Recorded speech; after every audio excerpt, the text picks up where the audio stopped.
All right. So yes, please, can you mark your attendance, please? Your name. Thank you.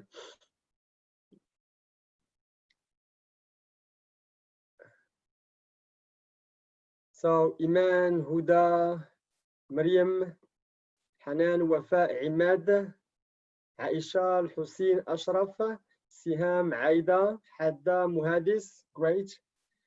Okay. Samira. Yes, Muhammad bin Hussein. All right. Hajar. Great. All right. Bashira, Safa, Ilham. Wonderful. Okay. Miriam. Great. So, by the way, we are about to finish, as you may know, okay, because the last session is tomorrow, because tomorrow we will have two sessions.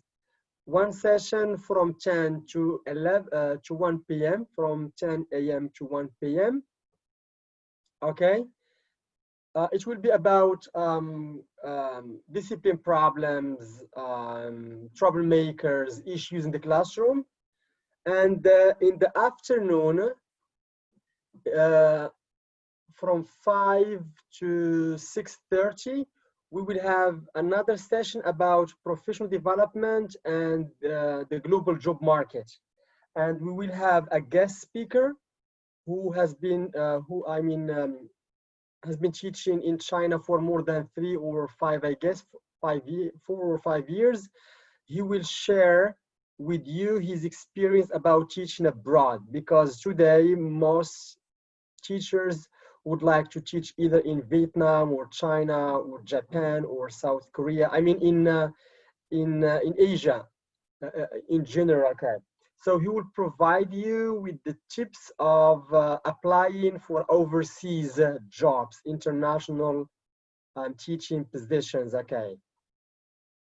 And it's going to be a good opportunity to have an idea about the salary, about the number of hours, about the conditions, about the, the everything related to teaching abroad, exactly in Asia.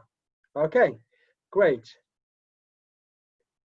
Yes, and tomorrow it's not the end of the program, but you still have, other 7 days for the portfolio, because as you may know, we will not have the final exam face to face. Okay, it's a bit challenging, it's impossible.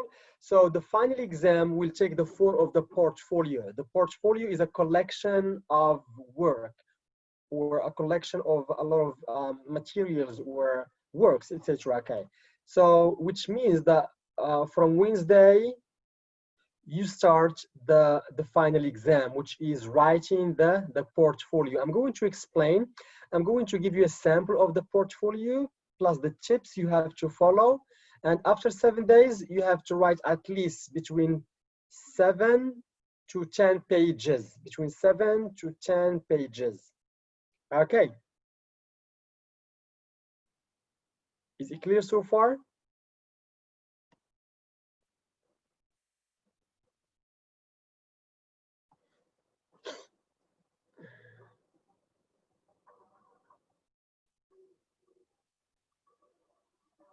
So please, I want you to, for tomorrow's session, especially the one in the afternoon, or the evening from 5 to 6:30, I want you to prepare some questions about teaching in China, teaching in Japan, in Vietnam, in Hong Kong. Question for our guest speakers, because he is going to present his experience. What do you need, how to write a CV, how to, what questions they focus on, especially during the interview, how much money they pay, if you have just a BA or master, etc. So just try to prepare some interesting questions to have an idea about teaching overseas. Ilham said she has just joined the meeting. Yes, so we said that tomorrow we are going to have two sessions. One session in the morning from 10 to 1 p.m. about discipline problems, conflicts in the classroom, etc. Okay, and the second one will be about the the second session will be in the evening from 5 to 6:30, or the after. I don't know if it's evening. Yeah, basically 5 6:30 to or 5 to 6:30. Yeah, it's the evenings. The session will be about professional development and the global job market. And we are going to have to host a guest speaker who will give you a presentation about teaching abroad exactly in China. He's going to share with you his experience about teaching there. So you have to prepare some questions if you are interested in teaching outside your country. Because here we have got some students from Iran, from Morocco, from Algeria, Tunisia. Okay, so if you would like to teach abroad in Asia, especially in China or Vietnam or Japan or Hong Kong, etc., it's going to be a good opportunity for you to meet our speaker, and then you ask as many questions as you can. Okay. And yes, for the sample of the portfolio, I'm going to share it today. The sample of the portfolio. I'm going to share it today, which means tomorrow you start your final exam, tomorrow Wednesday. And next Wednesday, the following Wednesday is the deadline of submission. You have to submit it. That is the final, it's 50%. All what you have studied is 50%. And the final exam is 50%. So you have 7 days. You should write between 7 to 10 pages about the portfolio. I'm going to give you a sample plus the tips you have to follow. No worries. Okay, great. So no questions so far about the tomorrow's session?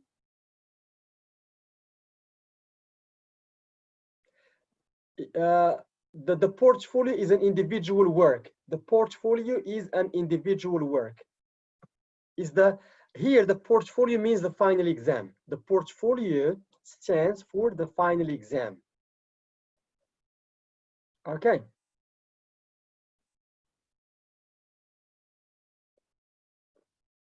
Great. Now, I want someone to remind me about yesterday's session. We covered what exactly? Do you remember? Can someone remind me? Any volunteer?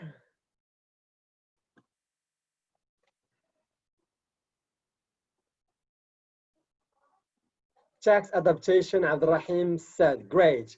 Miriam, Safa, Wafa, tax adaptation. Wonderful. Okay, great.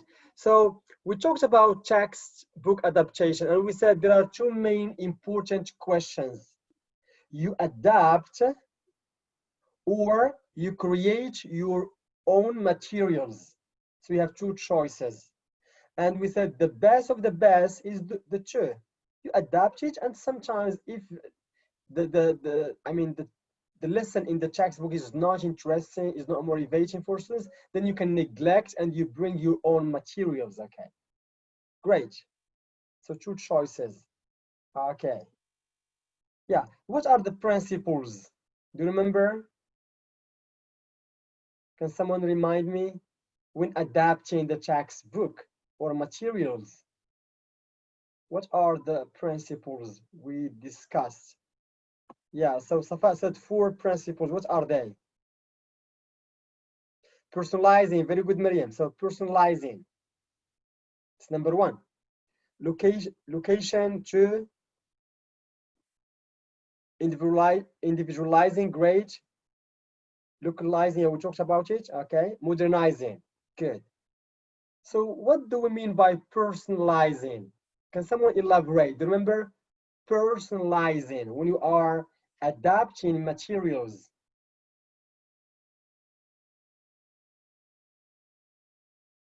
Any volunteer?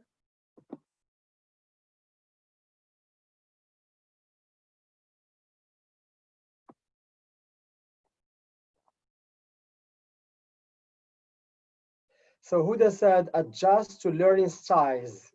Great. Abdurrahim, increase the influence of the content. Yeah. Yes, please. What else?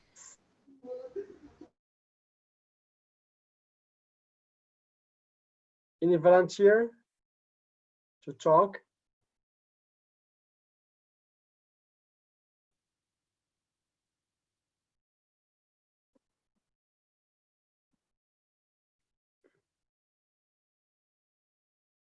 So Safa, increase the relevance of the content to suit the students' interests and needs. Great.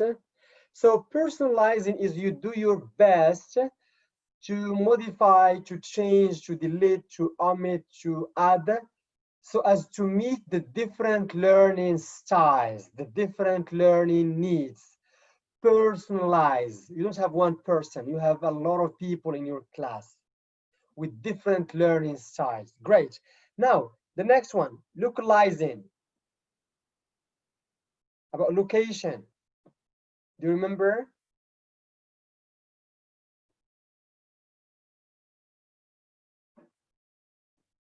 Can you please write in the chat box, or you can talk?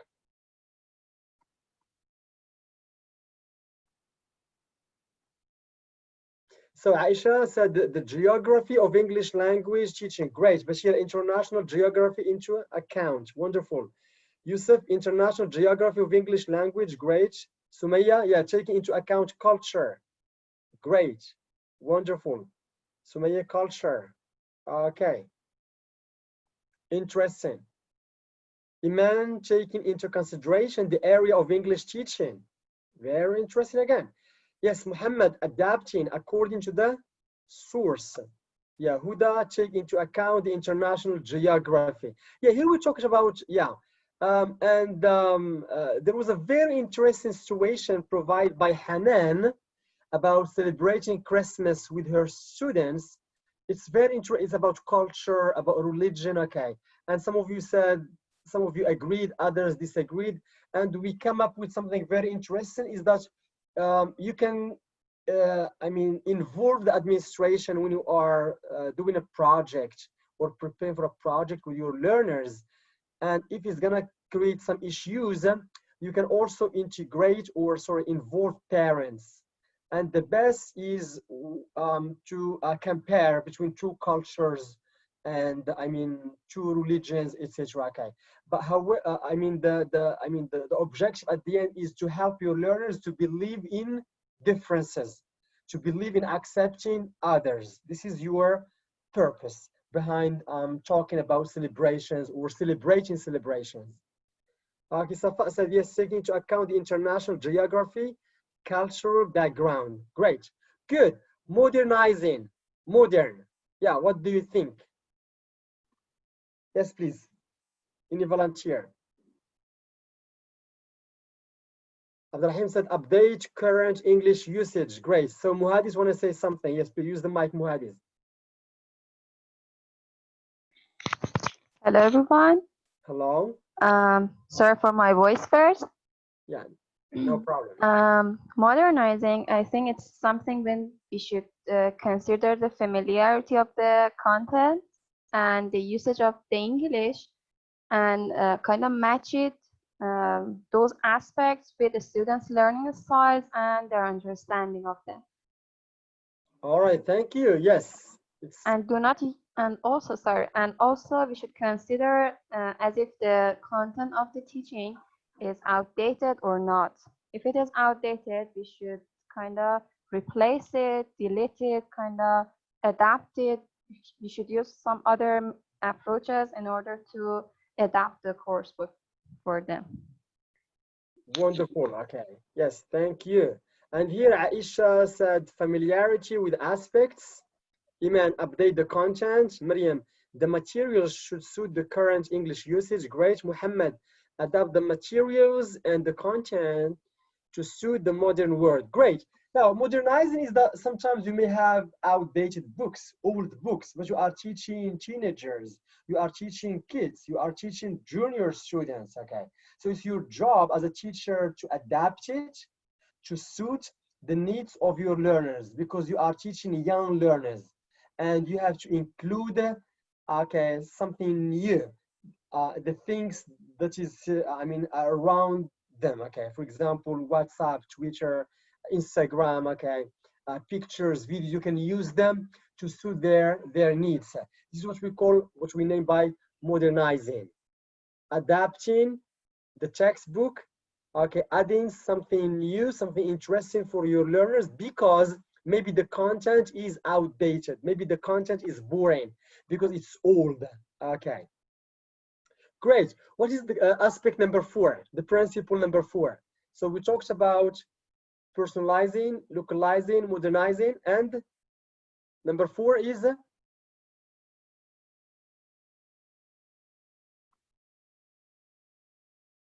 yeah, individualizing. Okay, good. Can someone again elaborate individualizing?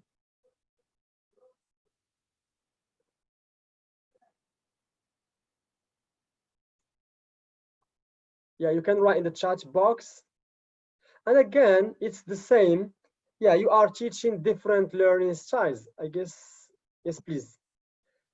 So addressing the different learning styles, okay. Yeah, exactly. My friends wrote that we should consider all the learning styles of every members of the class, and also we should consider them as if different modes of kind of pair work, group work. We should consider different types of them as well. Right. So basically, individualizing is about the different learnings, addressing. Yes, Yusuf, addressing the different learning styles. Good morning, everyone. Good morning. So concerning individualizing, I mean you treat different learning styles.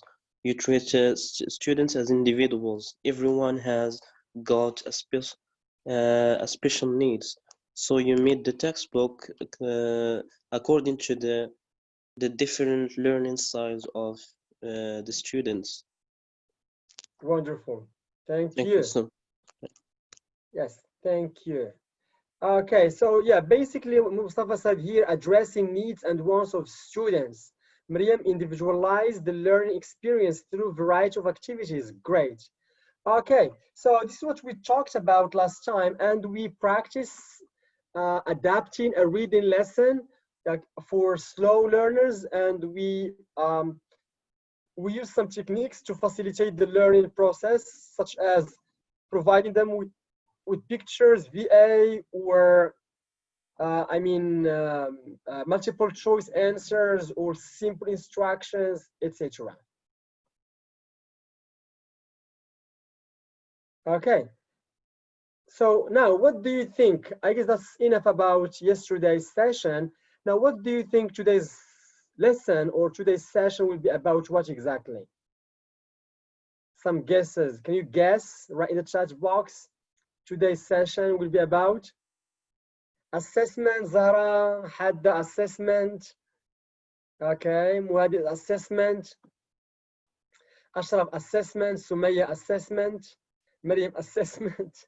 All of you. Assessment, Abdurrahim. No, it's not assessment. Muhammad, it's not assessment. What do you think? Bashir said exams. Imad, testing. It's not testing, it's not exams. So what do you think? Classroom teaching challenge, Wafa. Okay. Yes, others, what do you think? Evaluating, Abdurrahim. Sharadat said give hints. There are no hints. Hadda teaching pronunciation. Basically, pronunciation was, I mean, we dealt with it implicitly, yeah. Muhadis, thank you, said kidding, okay. Yeah, it's assessment, evaluation, testing. Sometimes I want to have fun with my kids, and they say, my students, they say, I played yesterday. I say, played yesterday? No, it's not correct. And the whole class, okay, gets crazy. No, teacher, it's played. I say, no, it's not played. Then other students say, no, it's it's get. Okay, I just want to make them feel, to make them sure about the answer. Okay, so I said when we use yesterday, so I got. So you said no, teacher, yesterday is I got. So don't believe what the teacher says all the time. Okay, you have to believe also in yourself. Okay, so just having some fun. Okay, so it's about evaluation, assessment, and testing. Muhadi said being your students is tougher. Okay, yeah, just sometimes we try to create some fun, some enjoyable or an enjoyable learning environment. All right, great. So let me share with you my slides. Just 1 second, please.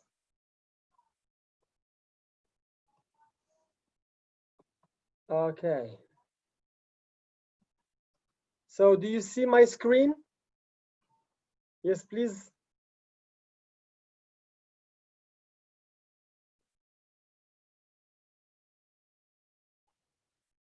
Okay, great. Now, today's session will be about testing learners. Now, what comes in your mind when you hear testing? What comes to your mind? Can you write in the chat box?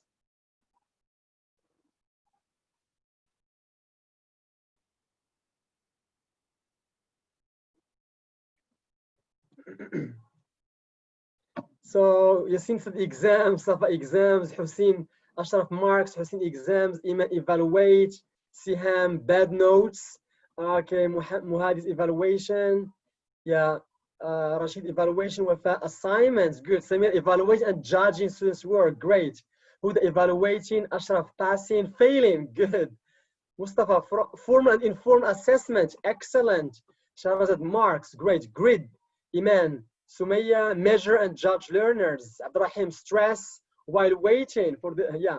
Samira, grading, interesting. Miriam, evaluate level understanding. Aida, assessment. Bashira, check understanding using formal methods. Wonderful, that's interesting, yeah. So these are expressions related or words related to testing. Safa said, oral written exam. Muhammad, the red pen, yes. Mr. Red Pen is the teacher. Mr. Red Pen, okay. Good, formative and summative assessment. Yeah, basically sometimes I don't use the red pen. I use the green color, okay, to create a comfortable learning environment because the green stands for peace, for nature, okay. But red, which means it's 1 out of 10 or 7 or, so I changed the colors, okay. Instead of using the red color, basically I use the green color, okay. And at least they feel at ease, okay. Ashraf said fire, time running, diagnosing students, strengths and weaknesses. Great. So let's see here. The next slide. Differences. So what's the difference between assessment and testing? Any volunteer? Can you write or you can talk? Any volunteer? Assessment and testing. Yeah, remember errors and mistakes. We get confused. We use them as if they are the same. But in English language teaching, there is a difference. So Mustafa, I guess he wants to say something. Yes, please, Mustafa. Good morning. Yeah, good morning. How are you? Yeah, I'm good. Thank you. What about you? I'm fine, thanks. Okay, so concerning assessment, it's a process. It's like it helps the teacher to monitor the students and see what they have mastered and what they did not master and what they still have difficulties in. But for testing, testing certain abilities, for example, testing speaking, testing writing, testing, it's like the production. But assessment, it's while it's while monitoring students and while it's for the sake of improving students' levels and improving students' learning. Thank you. That's very interesting. So Mustafa mentioned something very interesting, which is a process. Now, the difference between assessment and testing, assessment is a long process. It continues. Okay, great. Yes, others. Here, Aida said assessment is during and after the instruction. Hadda said assessment is continuous. It can be done through formal or informal methods. Safa assessment, we have formal and informal. Great. Other volunteers.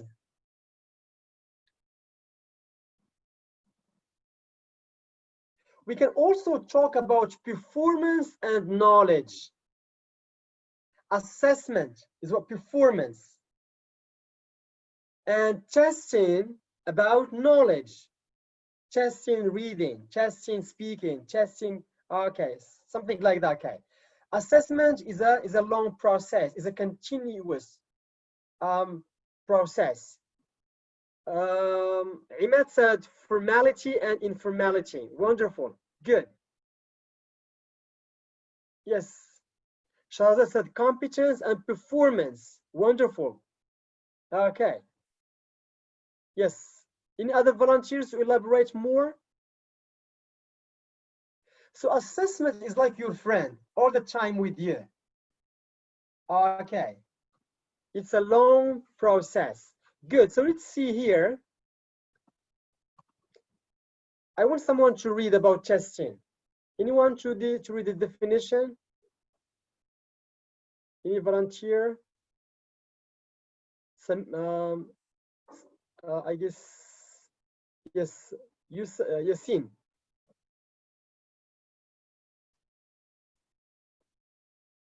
Yassine Samran, can you use the mic? You have a problem? Okay, so let me go to... Can you hear me? Yeah, I hear you now. Yes, please. Okay, that's cool. So testing a test is used to examine if someone's knowledge of something to determine what that person knows or has learned. It measures the level of skills or knowledge that has been reached. Thank you. Now, what are the keywords? What are the keywords of this definition? Yes, please. Examine. Yes, so here we are both testing and assessment is an examine. So here we have examine someone's knowledge. So knowledge, great. What else? Of some to determine what the person knows. So knowledge, knows or has learned. And it measures the level of skills. Good. So skills and knowledge. Great. So here you want to examine what the student has learned. You want to examine his or her knowledge of something, reading, listening, simple past, simple present, reported speech, writing a paragraph. So someone's and it measures the level of skill. Great. So it's clear so far about testing. We talk about the knowledge and skills. Okay. Is it clear so far? Great. So a test is used to examine someone's knowledge about a certain area. It can be listening, speaking, writing. It can be grammar, vocab, etc. Okay. Great. Now let's move on to the next one.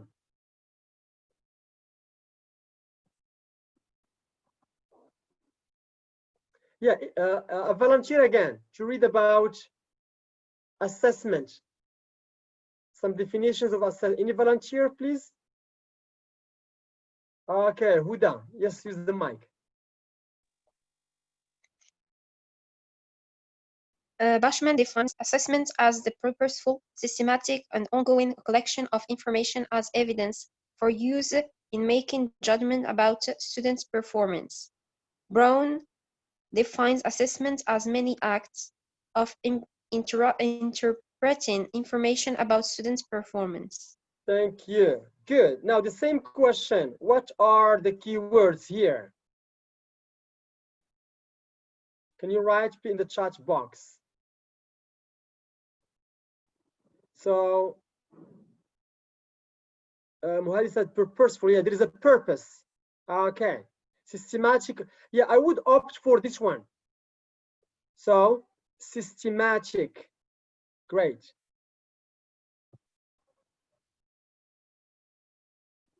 So, systematic.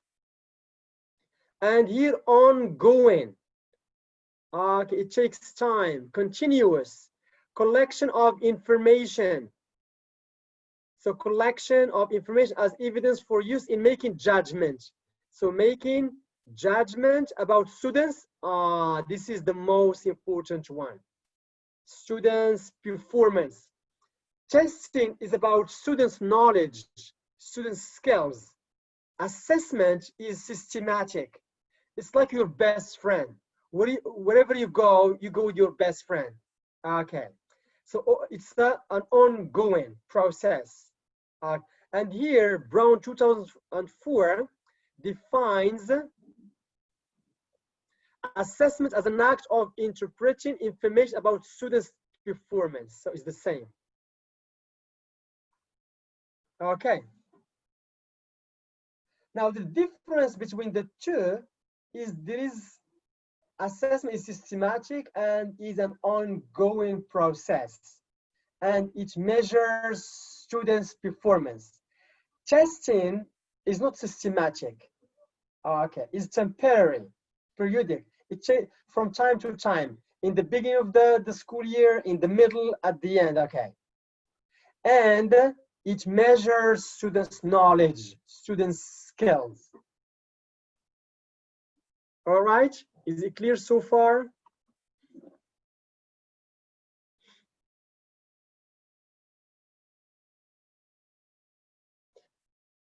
Yes, no question, please.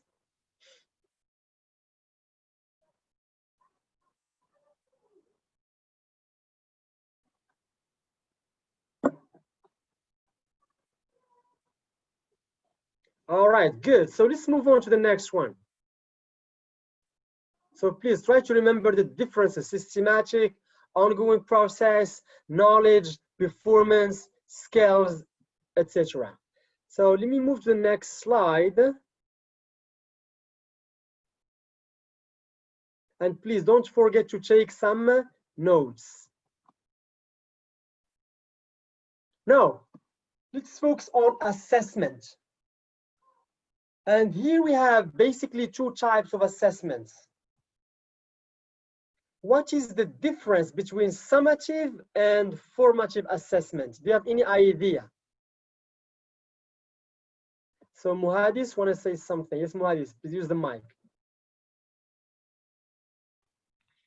Hi again. Yes. Summative are kind of tests or assessments that are usually they usually deal with the product. I mean, at the end of the term, it's a kind of conclusion. But formative assessments are kind of observations during the term and checks students' knowledge or their performance on the given test, on the given task. And also summatives are, if I'm not mistaken, summative tests are formal tests, but formative tests are informal. All right, interesting. Yeah. Thank you. Yeah. Great. Yeah. Others? Yeah. Sumaya. Yes, please. Sorry, Sumaya. Yeah, hello, Professor. Yeah, hello. Summative assessment is so that occur at the end of the unit, attempt to measure or to summarize what a student has learned or has grasped, whereas a formative assessment, it happens during the class. It's like an ongoing process, just to check, just like it's about checking understanding, and as you said before, like to judge learners' competence. Yeah, thank you. That's really interesting. So you said summative is at the end. Thank you. This is a keyword, in the end of the term or in the end of the school year. Great. Iman from Algeria, please use the mic. Yeah, good morning. Good morning. Formative assessment, it occurs during the teaching process to see if instructional techniques are effective or not. Whereas summative, it occurs after the learning process, like the test that we do, to see what pupils have learned. So it can be done at the end of the term or at the end of a unit. It depends. Thank you. Great. Yeah.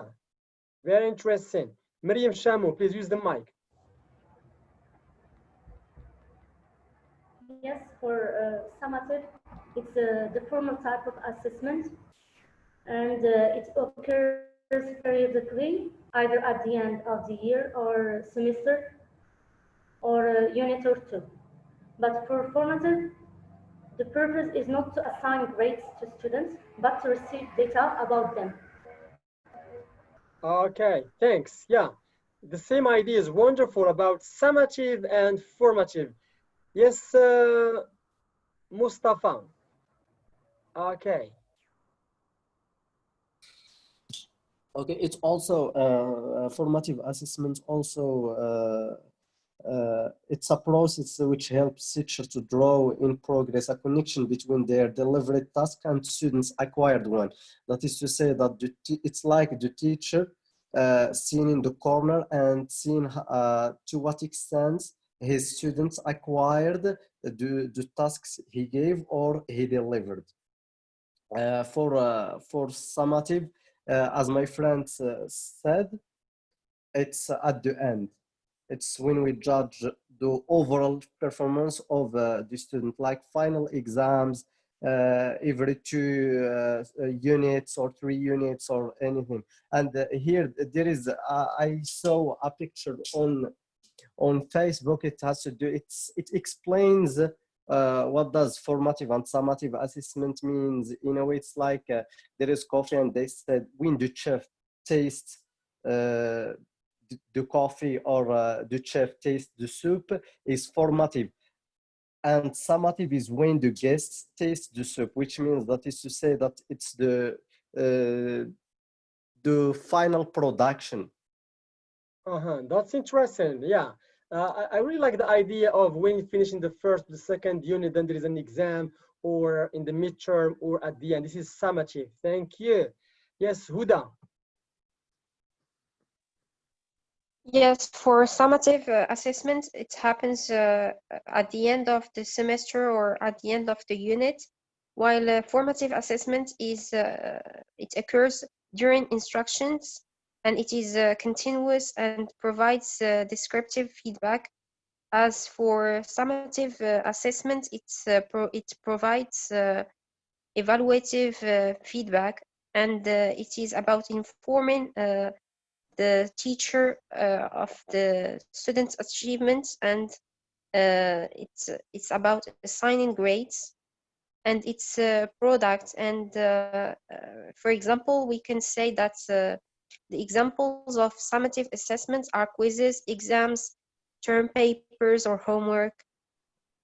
While for the formative assessment, it's during the instructions. So it's about improving the improvement of learning, and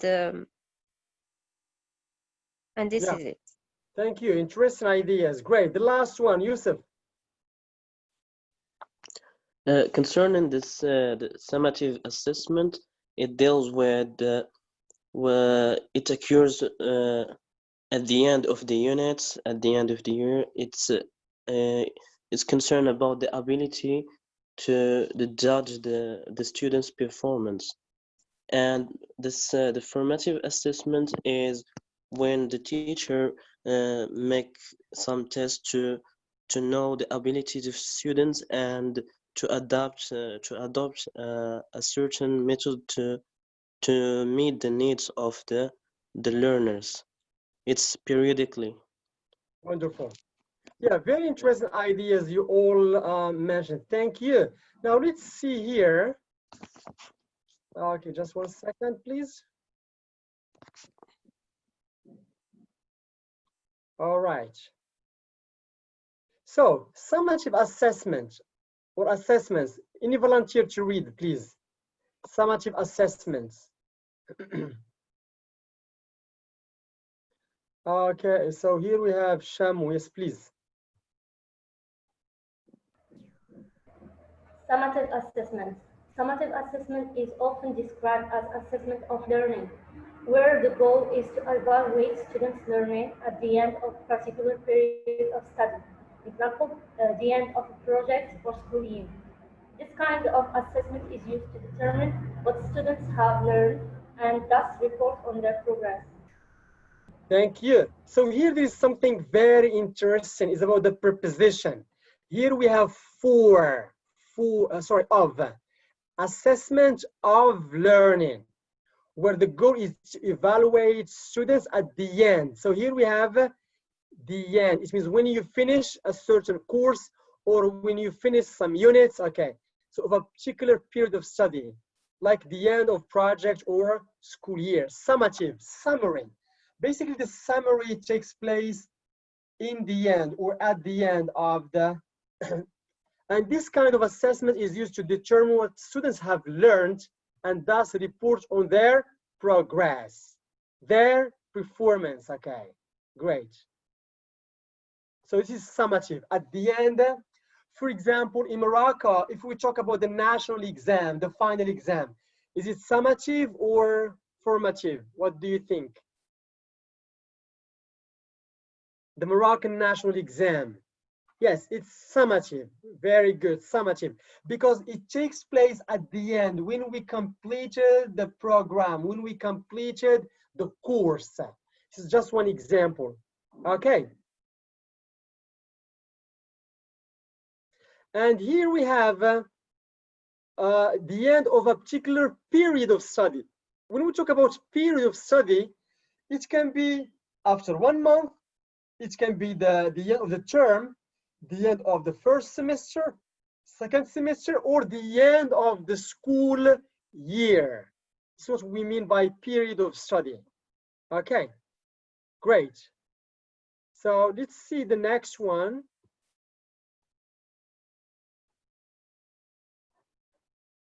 Now, another volunteer. To read, yes, Sumaya, do you have a question? Yes, please. Yeah, Sumaya, yeah. Do you have a question?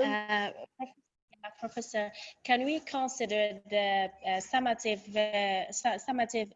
test as formal and a formative evaluation as informal one?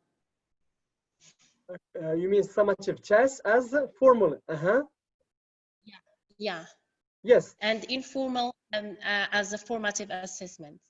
Yeah, basically when we talk about formal tests, they are administered. Okay, it means at the end of the school year or at the end of the term or at the end of 2 or 3 weeks, there must be a test for students. That test will help them to see their progress and will help them either to move from one grade to another. This is formal. Now, during the sessions, what you are going to do, any type of evaluation you are going to do during the session, these are informal, like giving a presentation or a project or something like that. But exams at the end of the term, at the end of the semester, at the end of the school year, these are formal tests. Okay. Yes, Sumaya, I hope it's clear.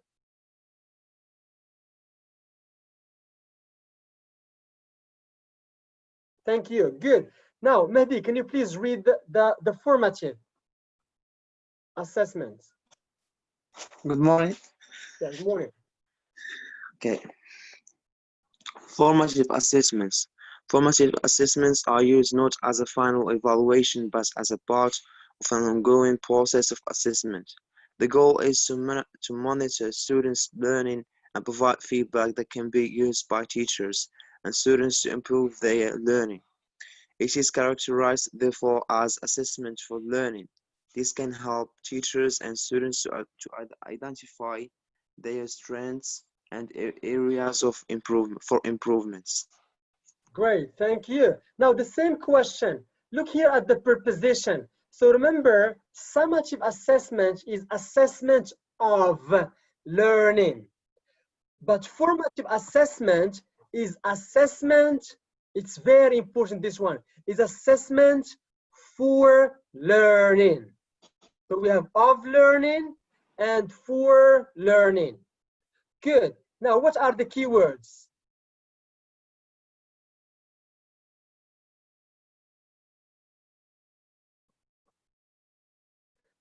It's a fine evaluation. It's an ongoing process. It's an ongoing process. Great. And what's the objective? is to monitoring students learning, and you give feedback, you provide feedback. All right, interesting. And here it is characterized therefore as assessment for learning, to improve students learning. This can help teachers and students to identify their strengths. And here's something very important. We have both teachers and students learn from formative assessment. Students, they identify their strengths and areas of improvement. And teachers, based on students' performance, based on students' weaknesses and strengths, they are going to redesign other lessons. They are going to use other styles of teaching to meet their students' needs and wants. Okay. So summative is in the end. Formative, it's an ongoing process. Yeah. Summative is assessment of learning. Formative is assessment for learning.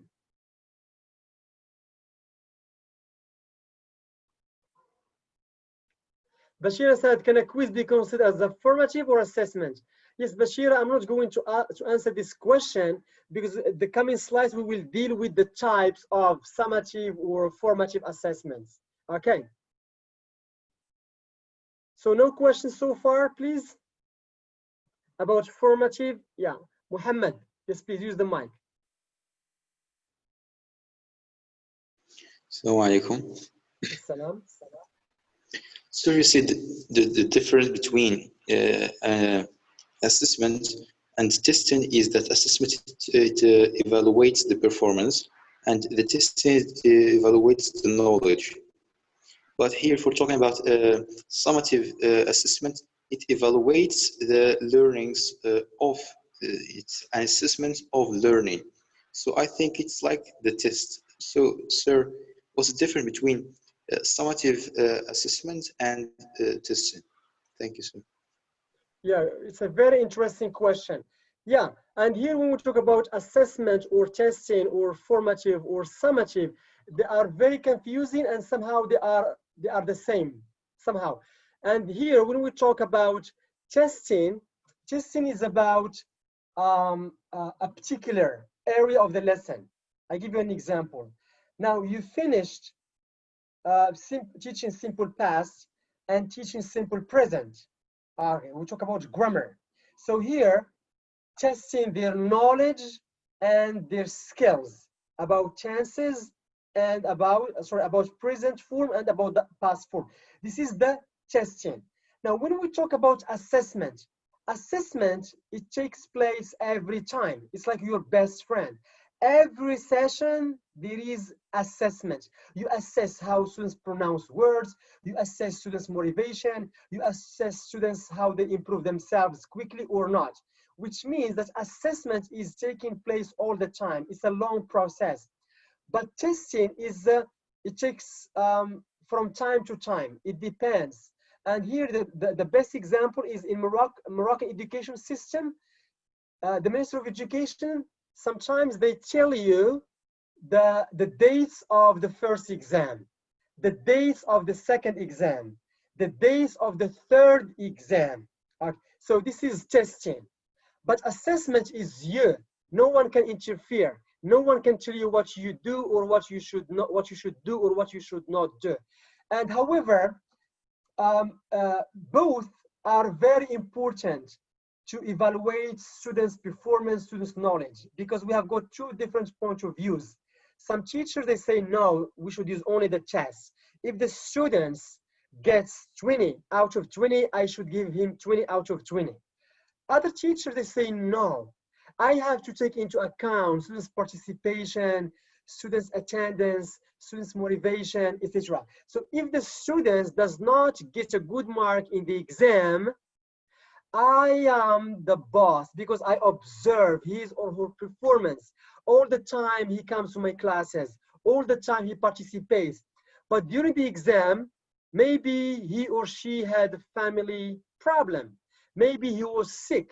Maybe he was tired. Maybe he has a headache, so he could not get a good mark. He got, for example, 15 out of 20, but in fact, he should get 18 out of 20. So they mix the two, assessment with testing. So it depends. Some teachers are rigid. The test is the test. If you get 17, 17, okay.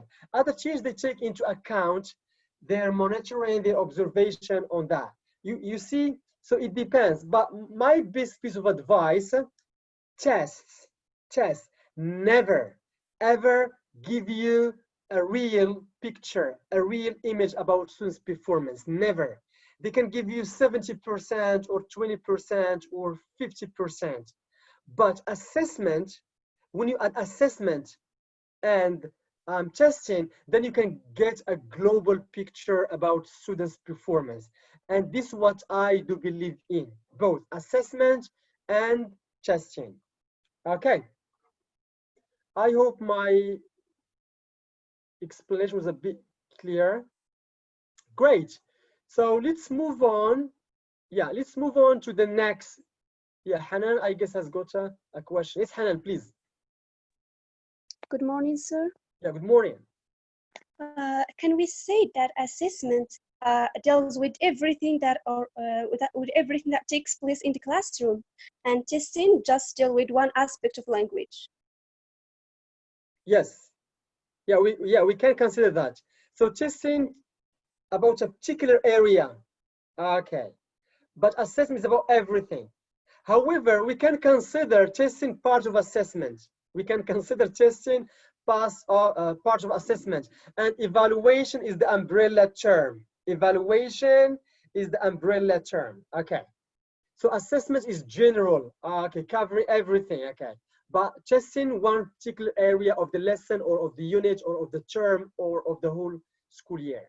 Okay, great. Let me move on so as not to waste so much time, okay? Let me move on to the next slide. So is it clear now about the formative and summative?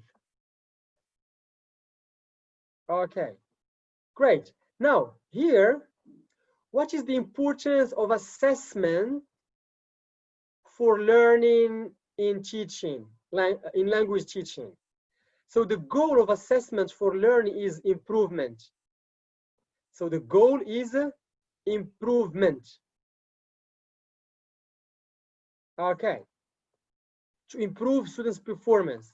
And it allows both teachers and students to identify areas of improvement and target their efforts accordingly. So assessment for learning helps both teachers and learners. How? Number one, when the student is going to get 5 out of 10 or 5 out of 20 for writing and 18 out of 20 for reading. So here the students is going to see his weaknesses and strengths. So the students here should work on his writing skills because he got 5 out of 20. For reading, he got reading test, he got 18. So the assessment for learning helps teach students to know about their progress, about their weaknesses and strengths. Now for the teacher, it's also important. The majority of students got very good grades in grammar, in language, vocabulary, grammar, function. Now for writing, the majority of students did not get good marks. Maybe the majority got 10 out of 25, 7, etc. Now the teacher here will know that there is something wrong about his teaching. So he should focus more on activities based on accuracy-based activities. He should focus more on writing. He should provide his learners with writing tasks, writing activities.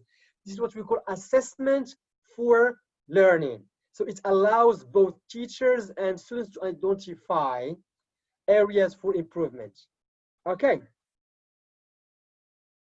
So here, both teachers and students to identify areas of improvement. The teacher is going to improve his teaching style and to see what is wrong, and the students are going to improve their performance by focusing on improving their performance. Okay. Next.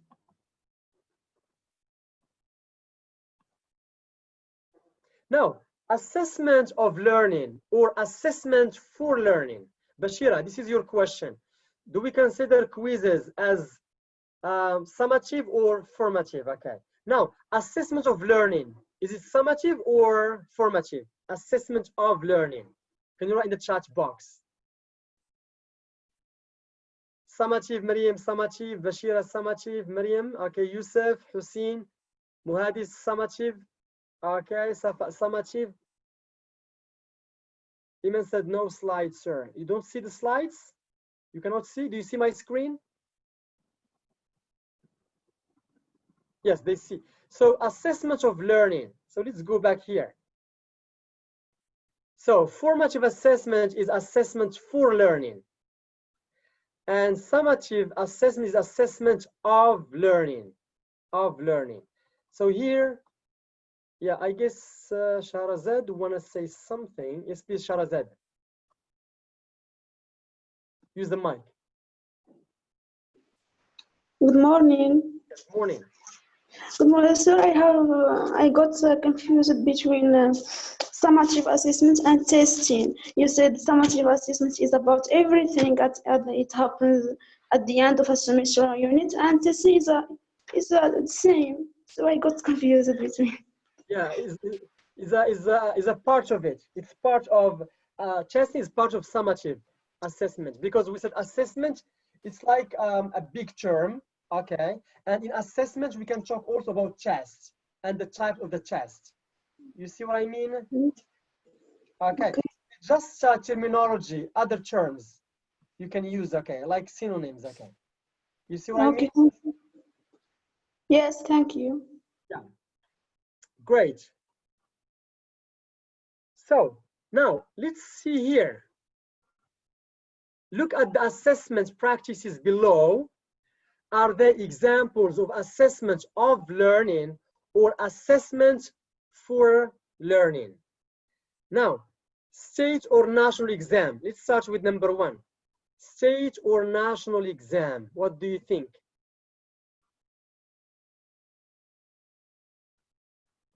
State or national exam. So, of learning. Is it summative or formative?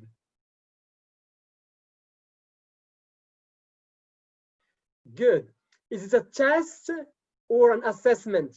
Another synonym. Is it a test or an assessment? Thank you. Yeah, I guess, Charles, now it's clear.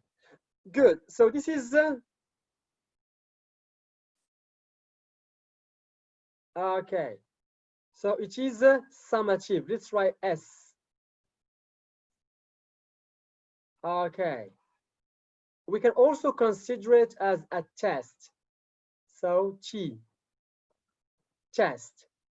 So summative test. Is it of or for? Is it of or for? Of. Let me write of.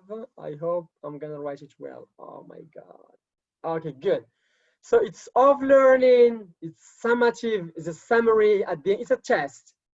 Good. Now I'm gonna give you 4 minutes. You concentrate on this one and then you circle. Is it of or for? Is it S or F, summative or formative? Is it T, test, or A, assessment? Is it clear so far? Great. So 5 minutes. Take your time. 5 minutes.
All right, so let's correct.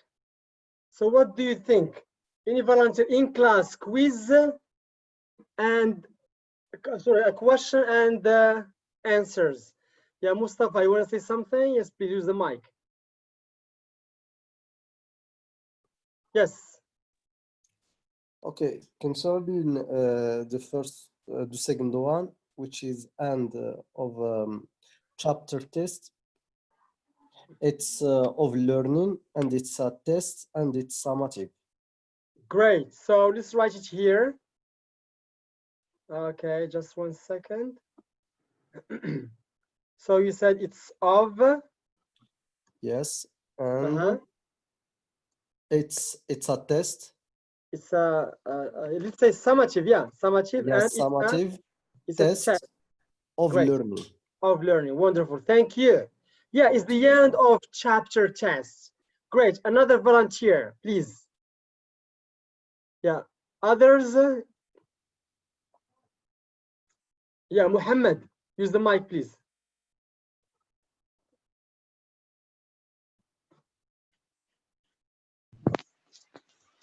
Yes, sir.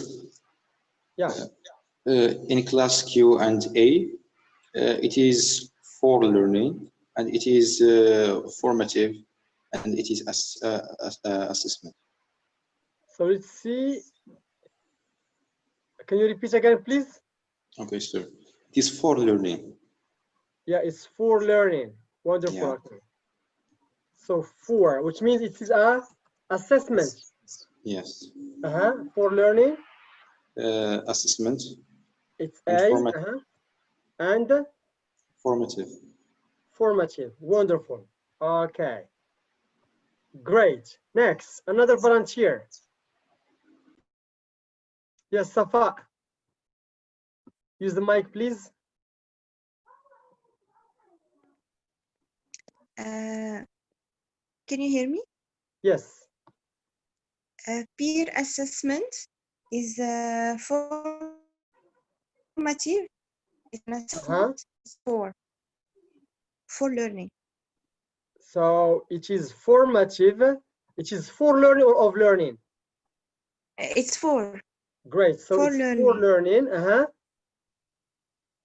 It's formative. And formative. And it is assessment. And assessment. Great. Thank you. Wonderful. Good. Another volunteer. Yes, quizzes. Anyone? Yes. So let's see. Okay, Miriam, please use the mic.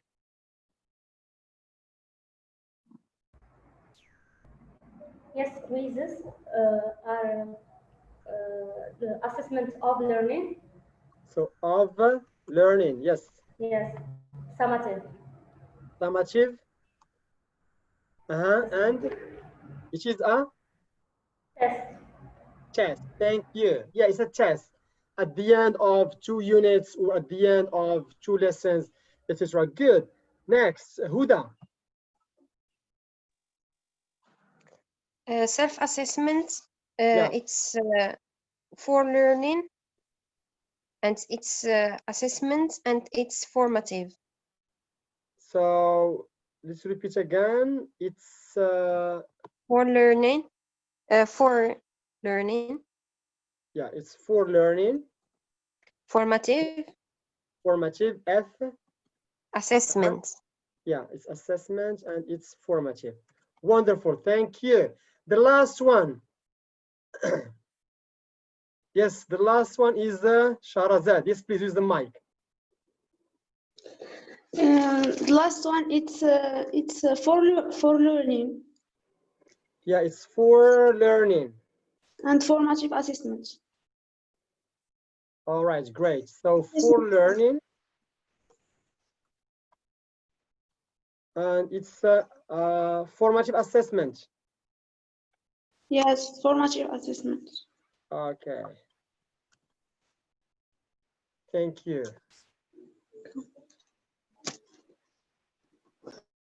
Yeah, is it clear so far? Yes, please. about these? Yes, Bashira, because you asked me before about the quizzes.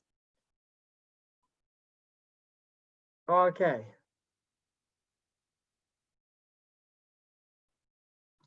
Great.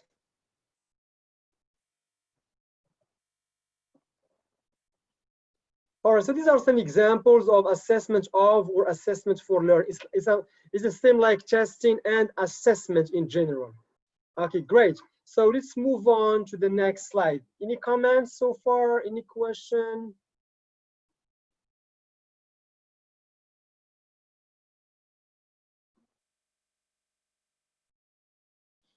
Yes, please.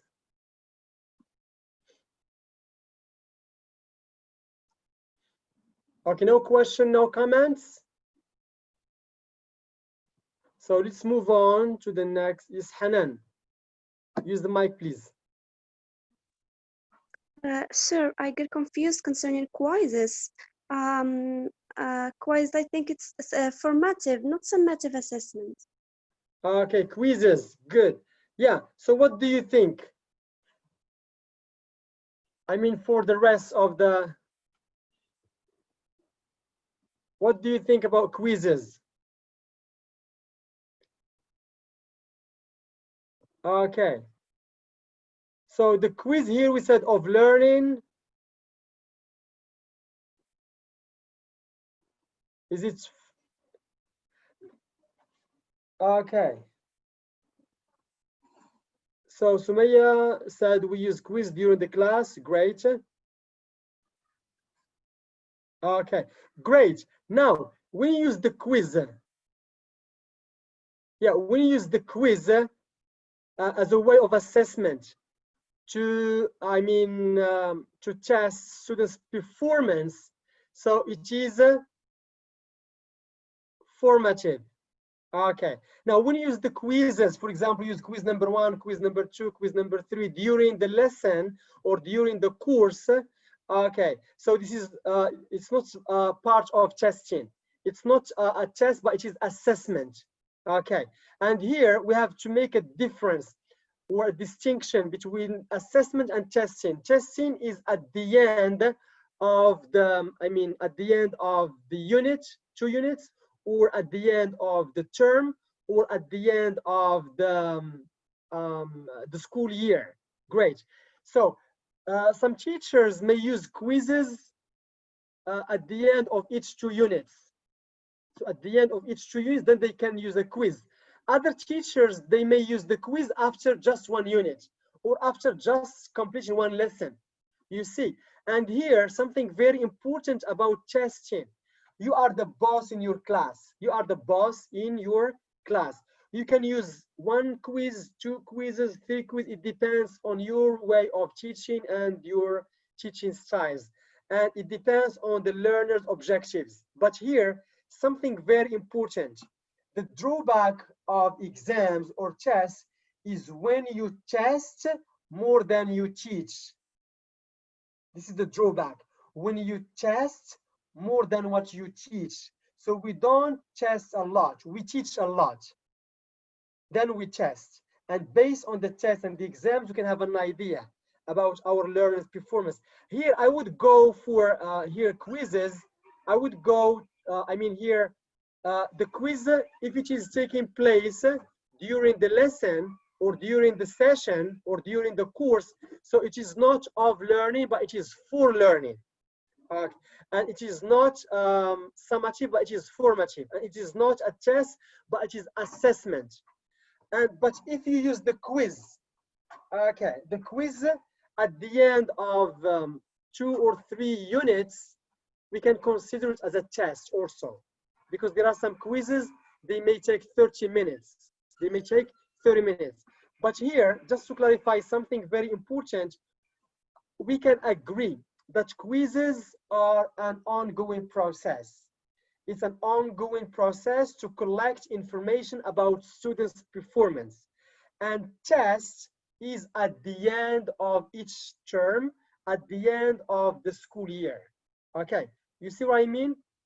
In this case, we can consider the quiz is not of, but for. The quiz is not Summative, but it is formative. The quiz is not test, but it is assessment. You get my point?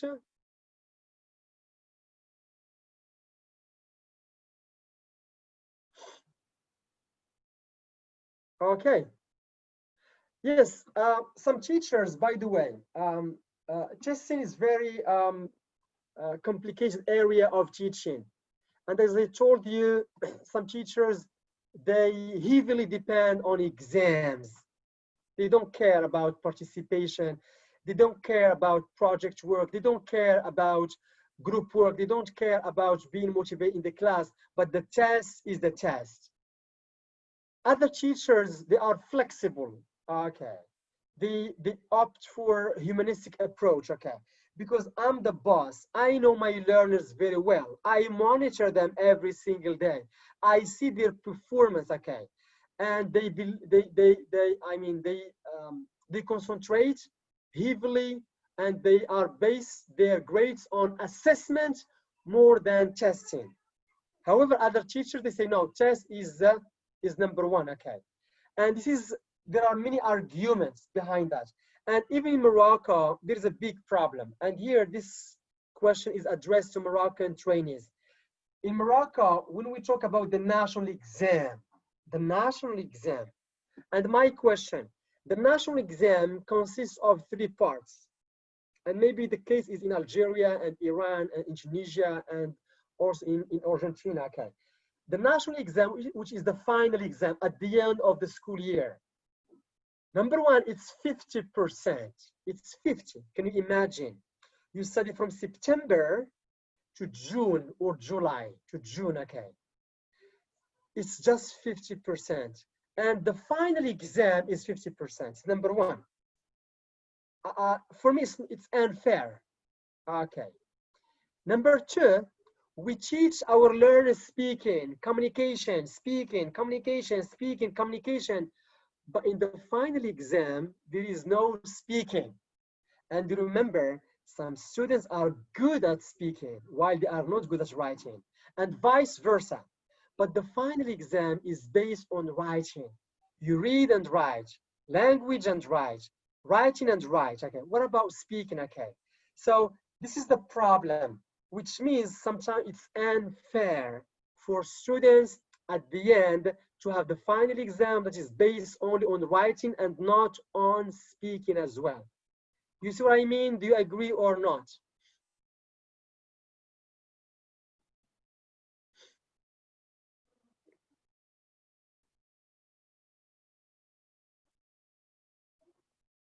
Okay, thank you.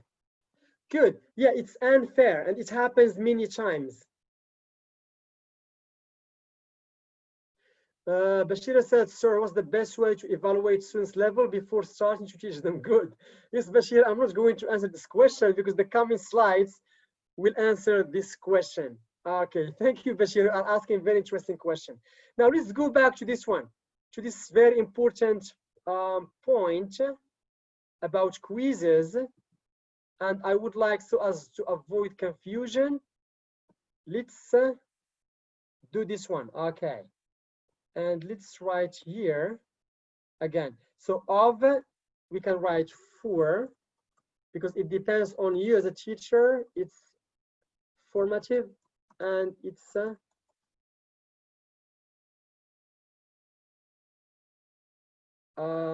assessment. Okay, because you are the boss of your class.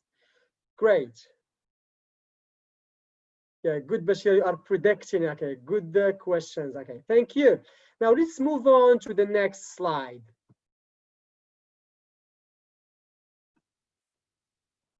Now, assessment. So we have 2 types of assessment, formative and summative. Okay.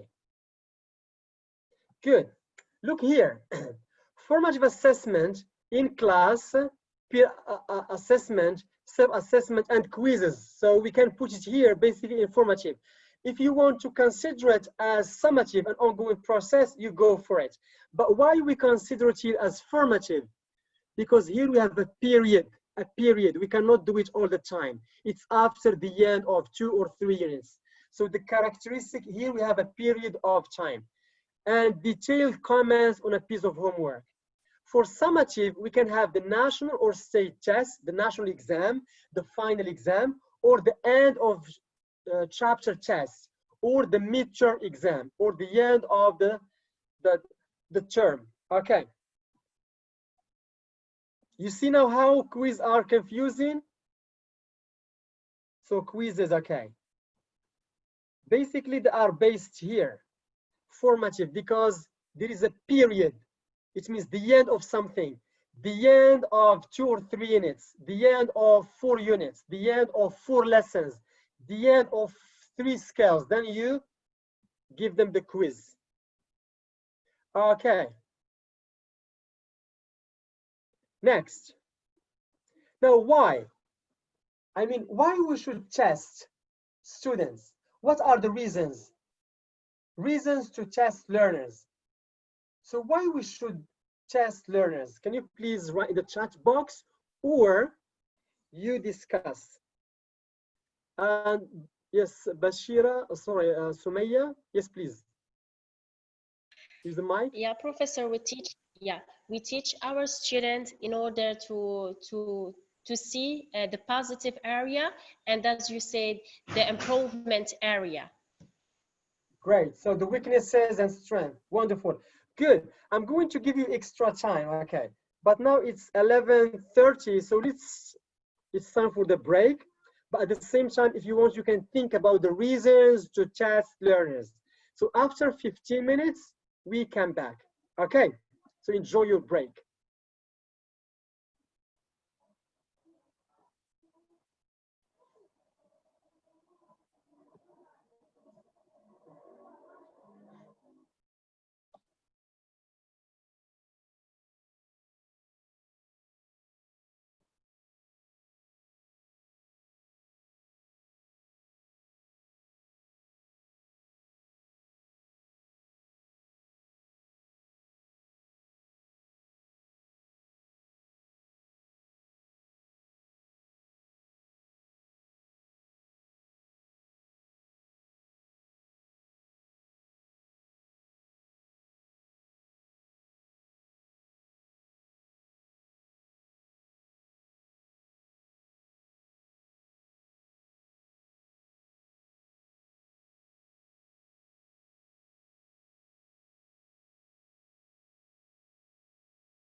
All right, so let's continue again.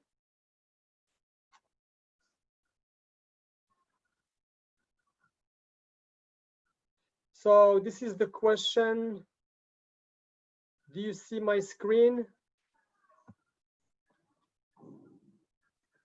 Yes, please.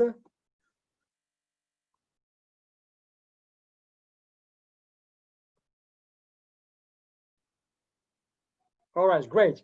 So let's go back to the question. Reasons to test learners. Reasons to test learners, okay. Mehdi said to diagnose, good. Yes, Mustafa, please use the mic, yeah. Reasons why we should test learners is to know how whether they had acquired or they have learned what we have taught them or not, because there is a saying which says it is assessment which helps us to distinguish between teaching and learning, because teaching is not the same as learning. They are all, I mean, completing each other. But when we talk about teaching, it's like just delivering the lesson. But if you like to, I mean, to check whether your students have acquired or learned, you have to assess them. Interesting. Great. Yes. I guess there's another one. Muhammad. Yes, please. Thank you, Mustafa. Hello again, sir. Yes. It helps both students to know their strengths and weaknesses, and the teacher to evaluate the students to know their needs. In addition to it motivates students to work harder, it trains students to deal with other different exams like in real exams. It helps to summarize all the materials that the students are examined about and make it memorable. The correction of an exam is always a reference for the students if they come across any difficulty. Thank you. So here you want to examine, to test, to evaluate students' weaknesses and strengths. Thank you, Muhammad. Huda. Yes, please.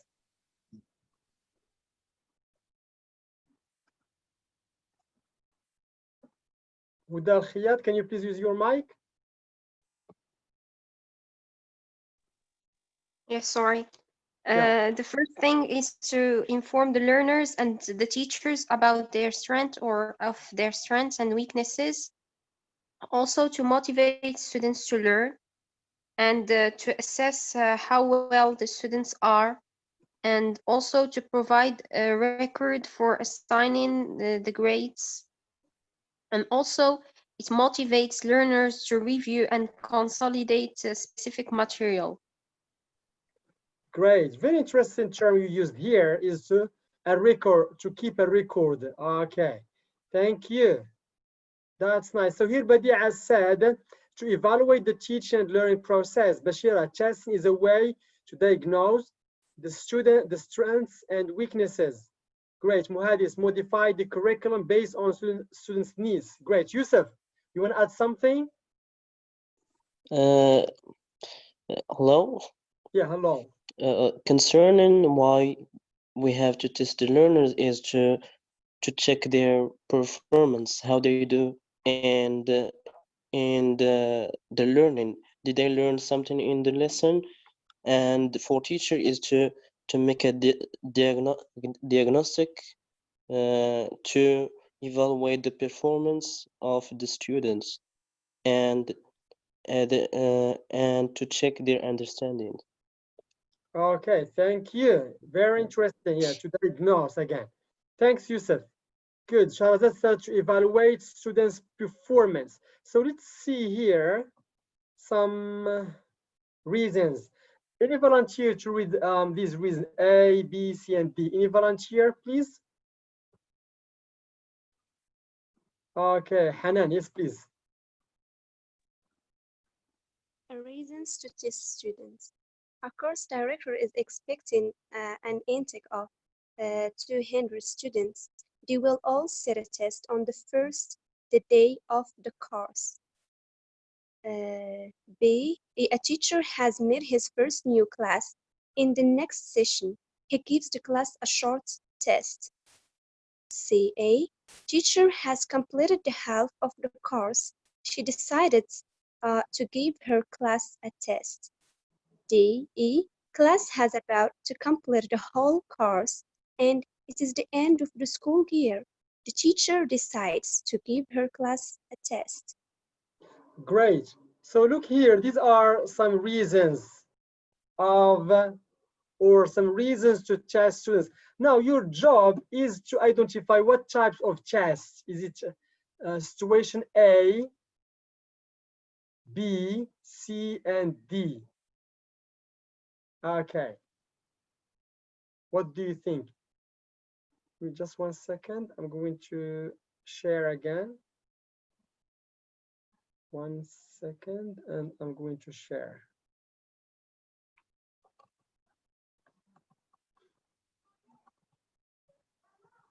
All right.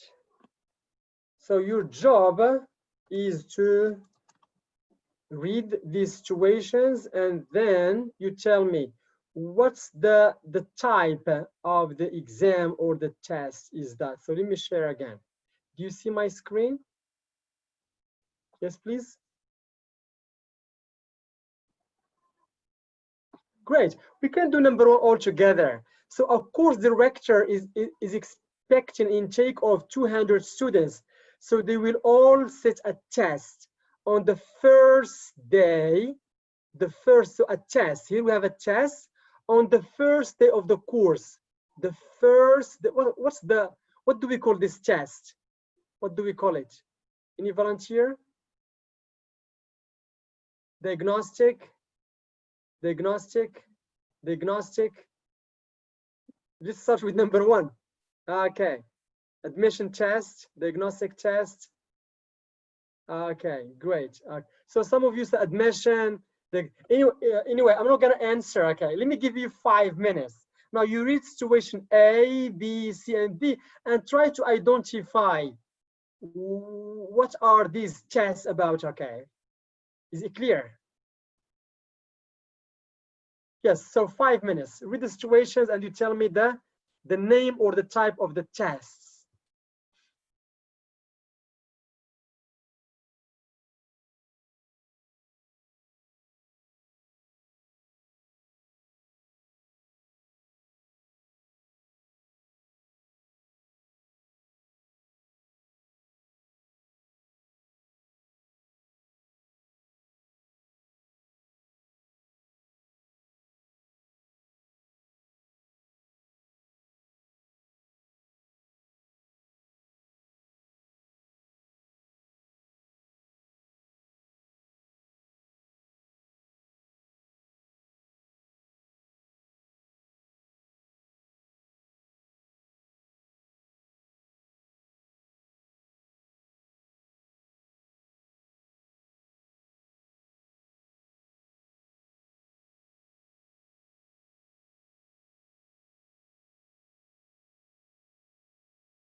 Now, can you share? So think, pair, and share. Can you compare in the chat box? Number 1, what do you think? So the majority, so diagnostic number 1, diagnostic, what do you think? Number 1. So A course director is expecting intake of 200 students. Okay, so they will all set a test on the first day of the course. So what's this? This is aptitude. This is a placement test. Yeah, for placement purposes. I call it placement test because you have 200 students. Okay. So here the purpose is to place them into the right group. Beginners, intermediate, high achievers, low achievers. So we call it placement test. You have a lot of students and then you placement into the right group, the right level. Okay. Thank you, Aisha, Rashid. Yeah, it's a placement test. Good. Now, for number 2, a teacher has met his first new class, the first time. In the next session, he gives the class a short test. What is this? Thank you, Hussein, Ashraf, Ilham. Great. It's diagnostic.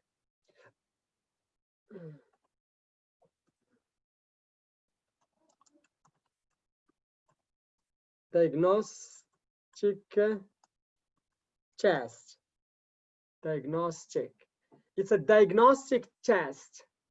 So what do we mean by diagnostic? Diagnostic test. Yes, please.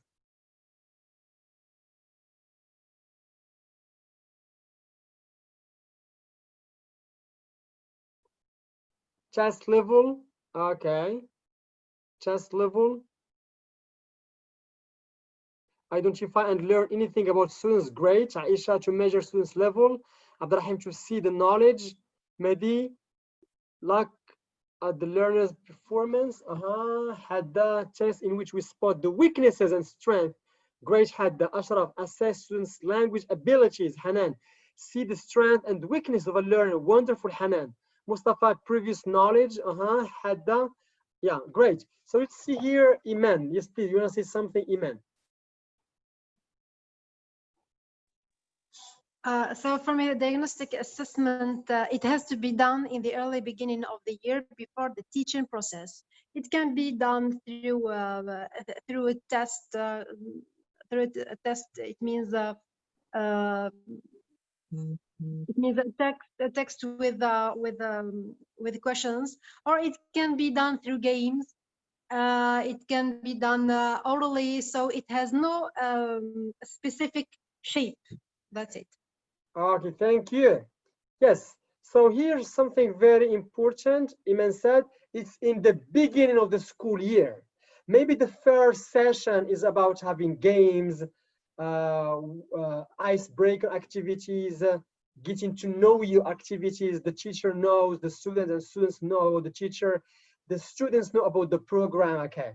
The second session, the teacher will design a test. It's diagnostic to see the weaknesses and strengths of his or her learners. And based on that, the teacher plans a sequence of lessons. It means if students are not good at writing, maybe he's going to focus on activities based on accuracy. If students have got a lot of spelling mistakes, maybe you will focus on improving their spelling. If students do not pronounce words correctly, maybe he's going to use listening activities, pronunciation, etc. So it's a test used so as to help teachers see the weaknesses and strengths of their learners. And based on that, teachers design good lessons. Okay. Yes, Muhammad said, I didn't get the idea of placement test. Would you clarify, please? Yes, placement test. In Morocco, we have language centers, like American Language Center, like British Council, like Amidist. These are language centers. Now, the first time you go there and you want to learn the language or you want to improve your English, they will give you a test and placement from its name. We are going to place you in beginner level or intermediate level or upper intermediate level or advanced or proficiency. So many people, different ages, different backgrounds, they go there to study English, to improve their English, but they give them the test. Then they place you, they group you in the right group, in the right level. So group number 1 is beginning level, okay? Then you have people from different ages. You see, Muhammad?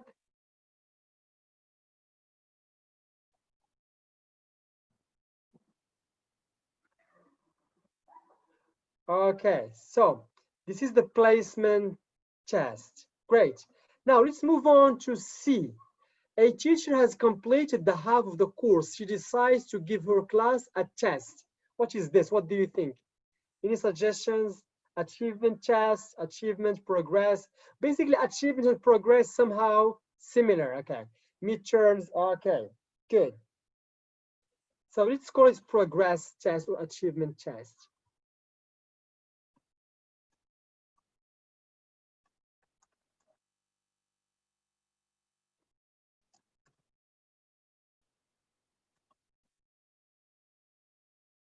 So a progress test.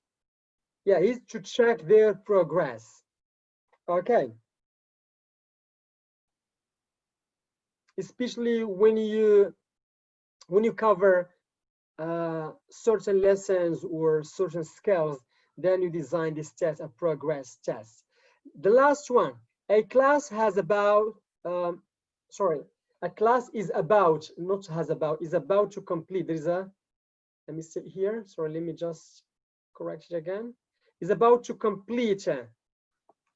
Is about to complete the whole course. And it's the end of the school year. The teacher decides to give her students a test. So what is this? What do you think? What is this?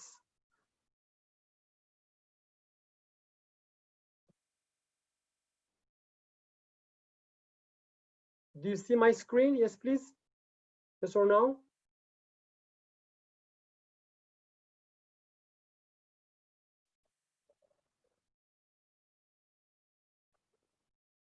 Let me share again.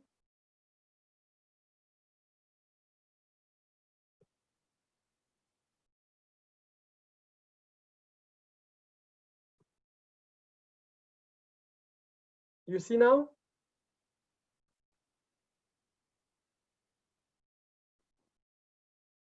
Okay, good.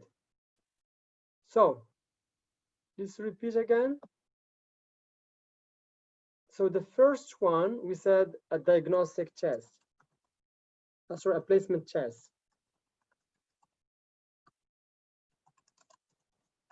The second one,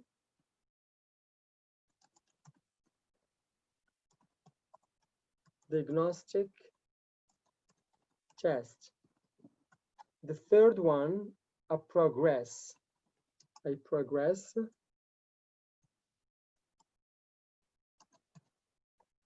And the last one is, what do you think about the last one? A class is about to complete the whole course and it is the end of the school year.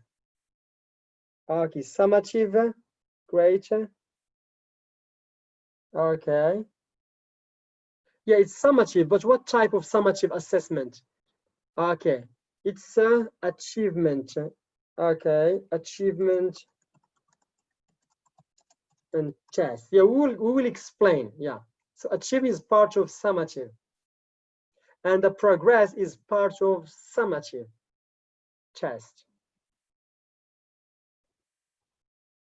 So progress is the half, is the midterm, is the first term. You finish exam. Now, when you finish the second term, is the final exam, is achievement test. Okay, great.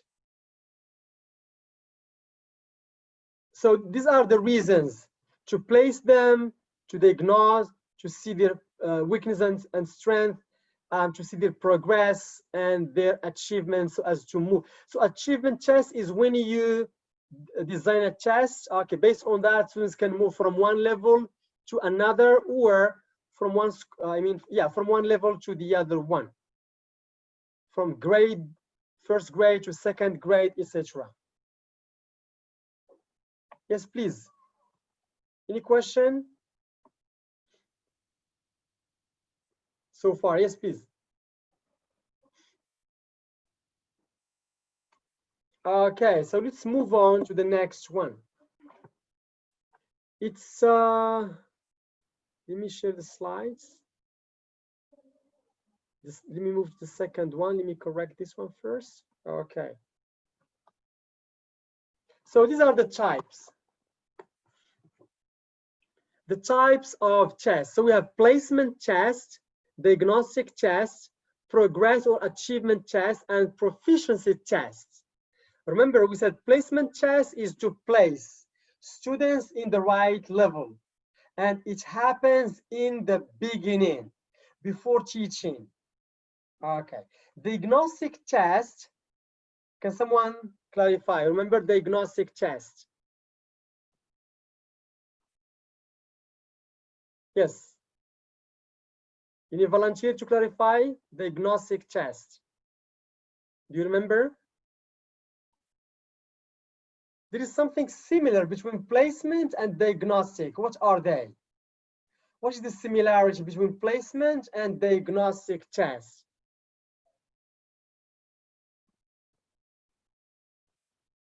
Okay, at the beginning, thank you, Muhammad Hussein Iman, thank you. Yeah, in the beginning of the school year. Yes, Mehdi, you want to say something? So placement and diagnostic in the beginning. Yes, Mehdi, use the mic.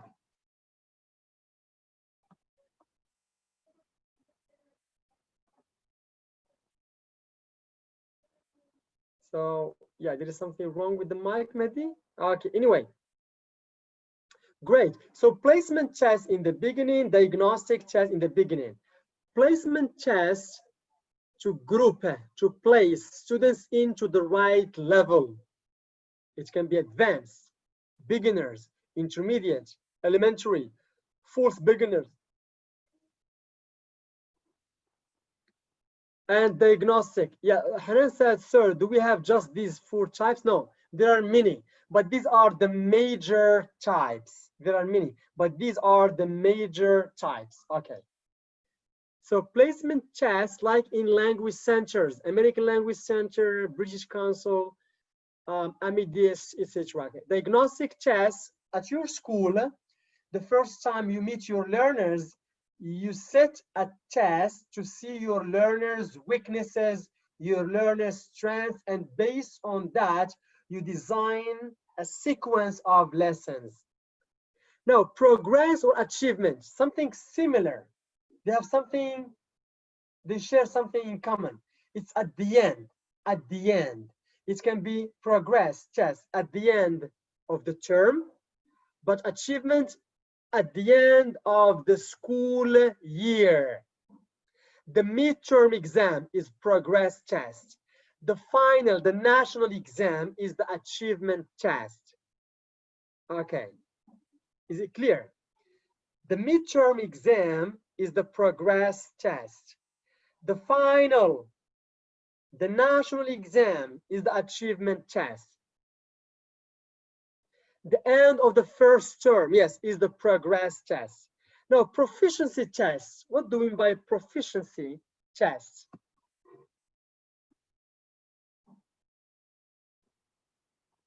Yes.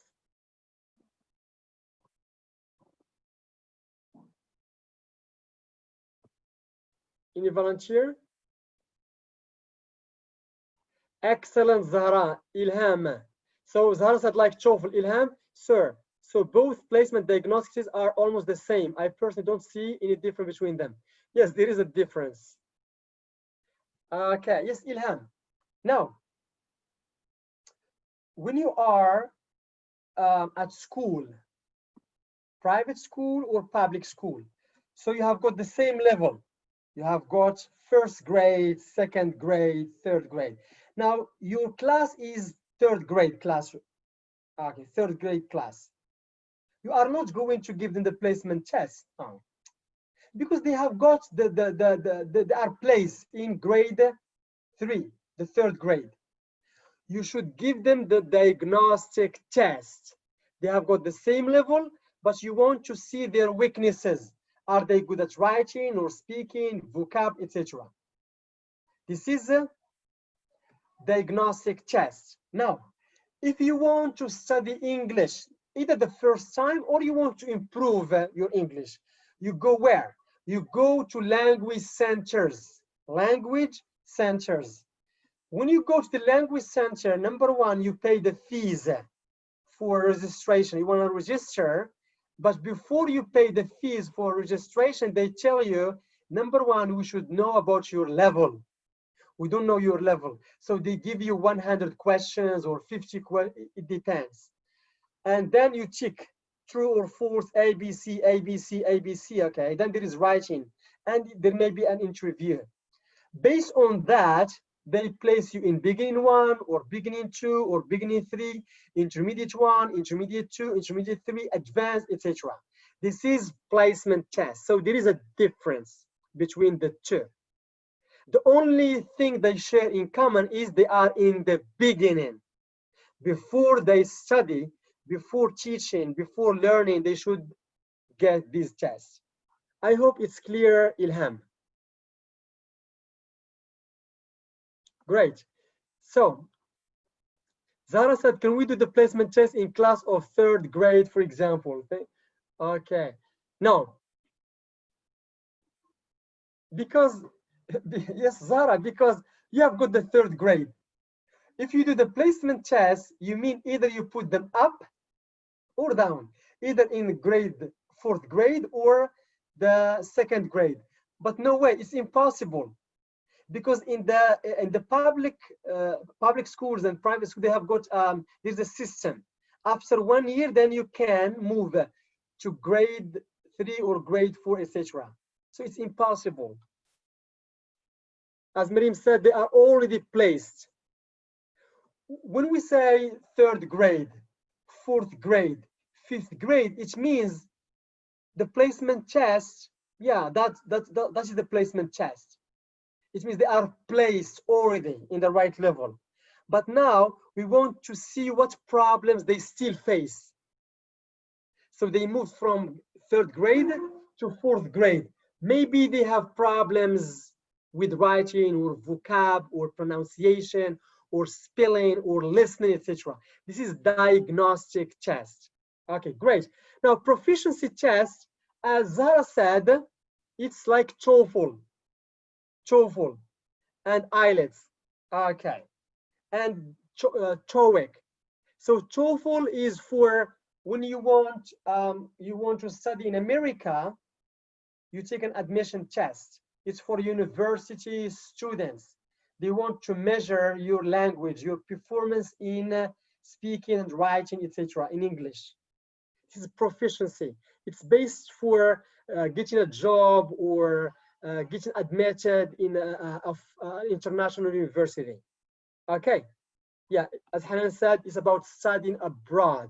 It can be about studying abroad or working abroad. In some jobs abroad, they ask for TOEIC if you have a good command of English. So you have to take that test. Muhammad, thank you. It's for specific purposes. Okay, great. So let's move on. Now, this is the explanation. Now, I want someone to read about placement tests in the volunteer. This is the explanation. Placement test.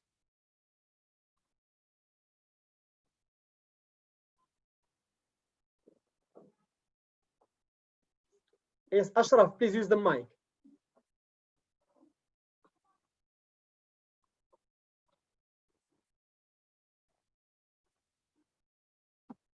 Please activate your mic, Ashraf.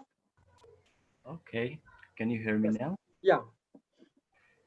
Placement test, designed to place learners in the right place, level, and it takes place in language centers. That's it. Thank you. Good, thank you. So look here, we are focusing now on placement test.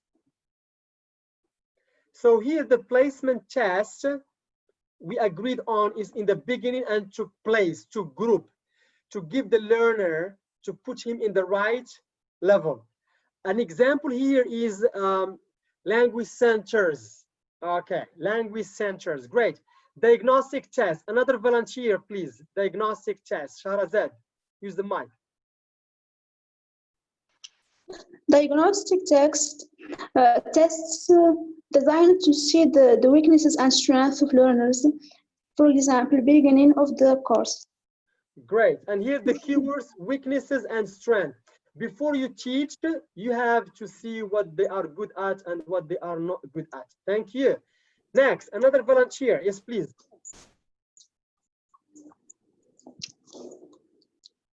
Yes, Muhammad, use the mic, please.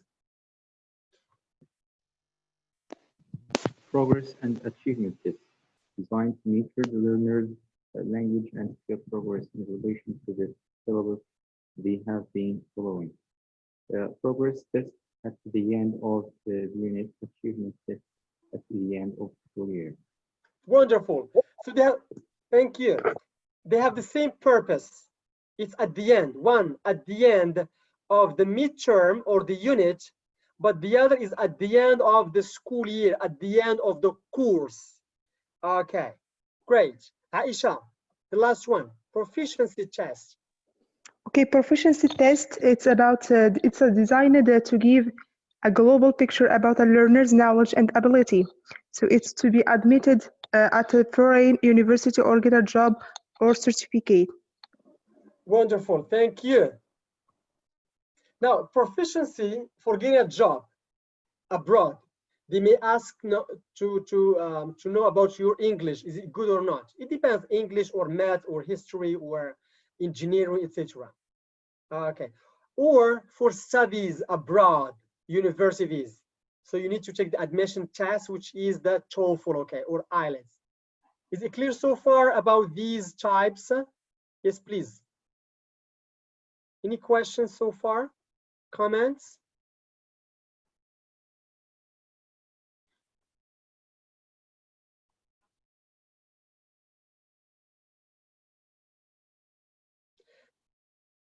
Now, my question, you as teachers, what are the checks, the tests, sorry, you are concerned with? Is it placement, diagnostic, progress, achievement, or proficiency? What do you think? What are the tests you are concerned with? Diagnostic, Miriam said. Okay, diagnostic.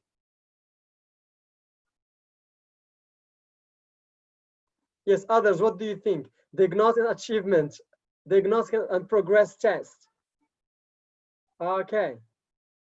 Hussein, 2 and 3. Ilham, progress test. That says Ilham, just progress test. Okay. Zara, diagnostic. Hajar, diagnostic, progress, and achievement. That's it? Yeah, all of them except proficiency. All of them. Yes. You know why? Maybe you are teaching at a language center. If you are teaching at a language center, placement test. Yeah, you would be part of it. Okay, so 1, 2, and 3. And maybe also proficiency test. If you are working with British Council or at British Council or Amidis, they may give you the job to monitor the exams, okay. So basically 1, 2, and 3. Okay, thank you. Let's move on to the next slide. Now, the types of tests, items. We have direct and indirect test item, or direct test item, or indirect test. So we can have direct, indirect, or both, direct and indirect. Let's explain. So this is indirect or objective. We can call them objective. Okay, objective test. Do you see the slides? Yes, please.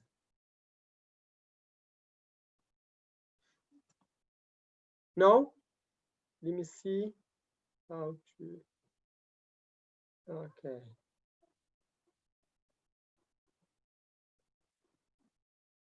You see now? Great.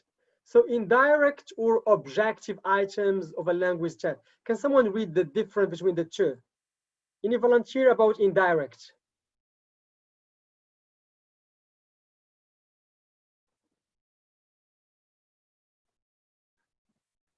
Yes, sir. Okay, so Yassine, please use the mic. Can you hear me? Yes. Okay, great. So indirect or objective items of knowledge tests are commonly used to measure knowledge and understanding of different language aspects, for example, vocabulary and grammar. These items usually include true or false items, multiple choice question, MCQ, completion items, matching items, rearrangement items, word recognition items, transformation items, punctuation items. Thank you. Wonderful. Yeah, this is the indirect. So we have true or false, multiple choice, completion, etc. Next, another volunteer. Now, direct items. Yes, Ilham, use the mic, please. Yes, concerning the direct items, the direct test items require students to use the language. Students are asked to do something, example a task, instead of just demonstrating knowledge about language. In writing, instead of just put missing words in sentence, we might ask them to write a leaflet or brochure based on information supplied in an accompanying test. In speaking, we might involve students in oral interviews or free discussions, or ask them to dramatize, example, role play, or in certain situations. Good. So that indirect, it's like these tests, like true, false, complete, transformation, rearrange, organize, etc. But in direct, it's like an interview, a conversation, etc. So it's just an idea about the two types of tests. Good. So look here.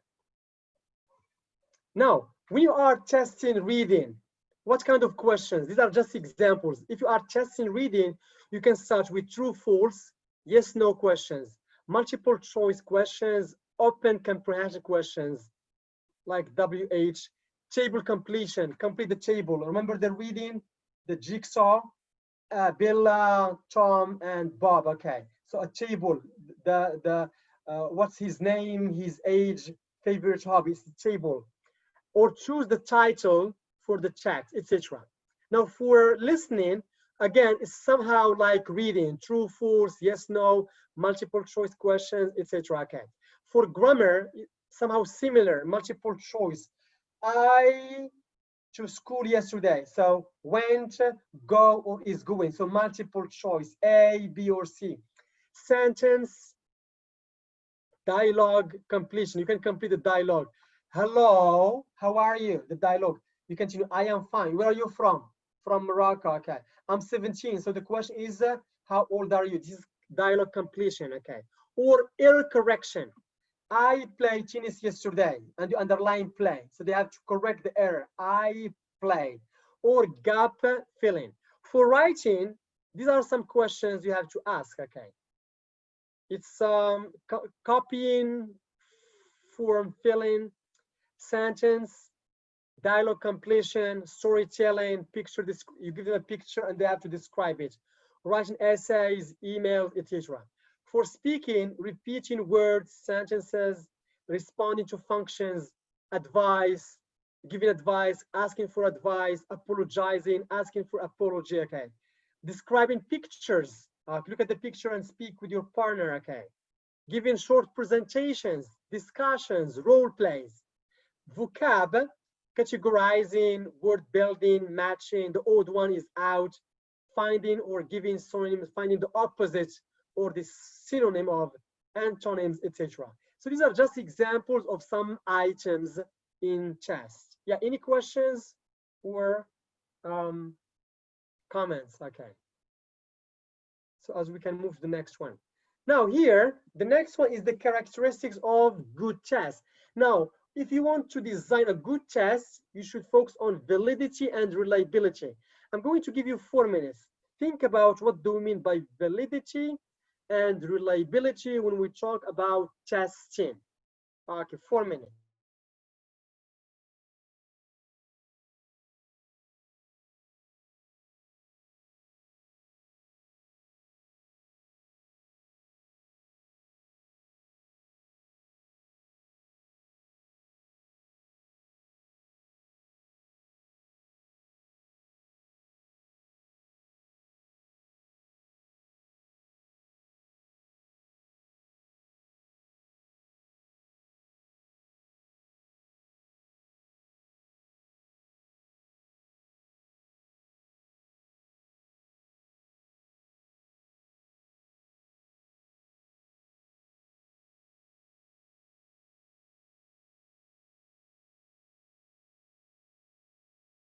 Yes, please, any volunteer. If you want to design a good test, you have to take into account validity and reliability.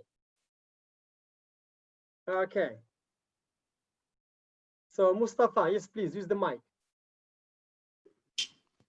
Okay, concerning validity is to know to what extent your test is valid. That is to say, for example, if you are testing 6th grade, you are not going, for example, let's just take, for example, mathematics. You are not going to assign a 7th grade or a 9th grade test for 6th grade.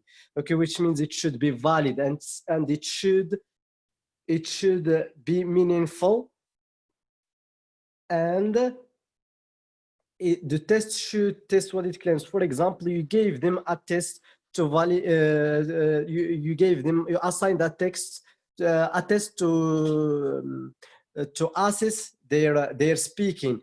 Then when they were speaking, you were for example, while you are correcting or something like this, you take into consideration grammar mistakes.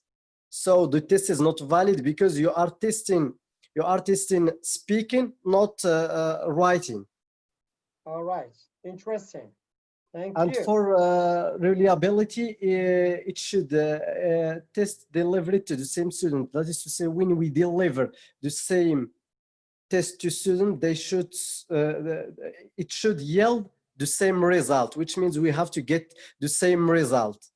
But there are other subtitles on those things, like student-related reliability, rate reliability, test administration reliability, test reliability, and so on and so forth. And these are it's like the subtitles when we talk about reliability. Wonderful, thank you, Mustafa. Okay, you covered almost. Yes, Sumaya, please use the mic. Then we go to Muhadis.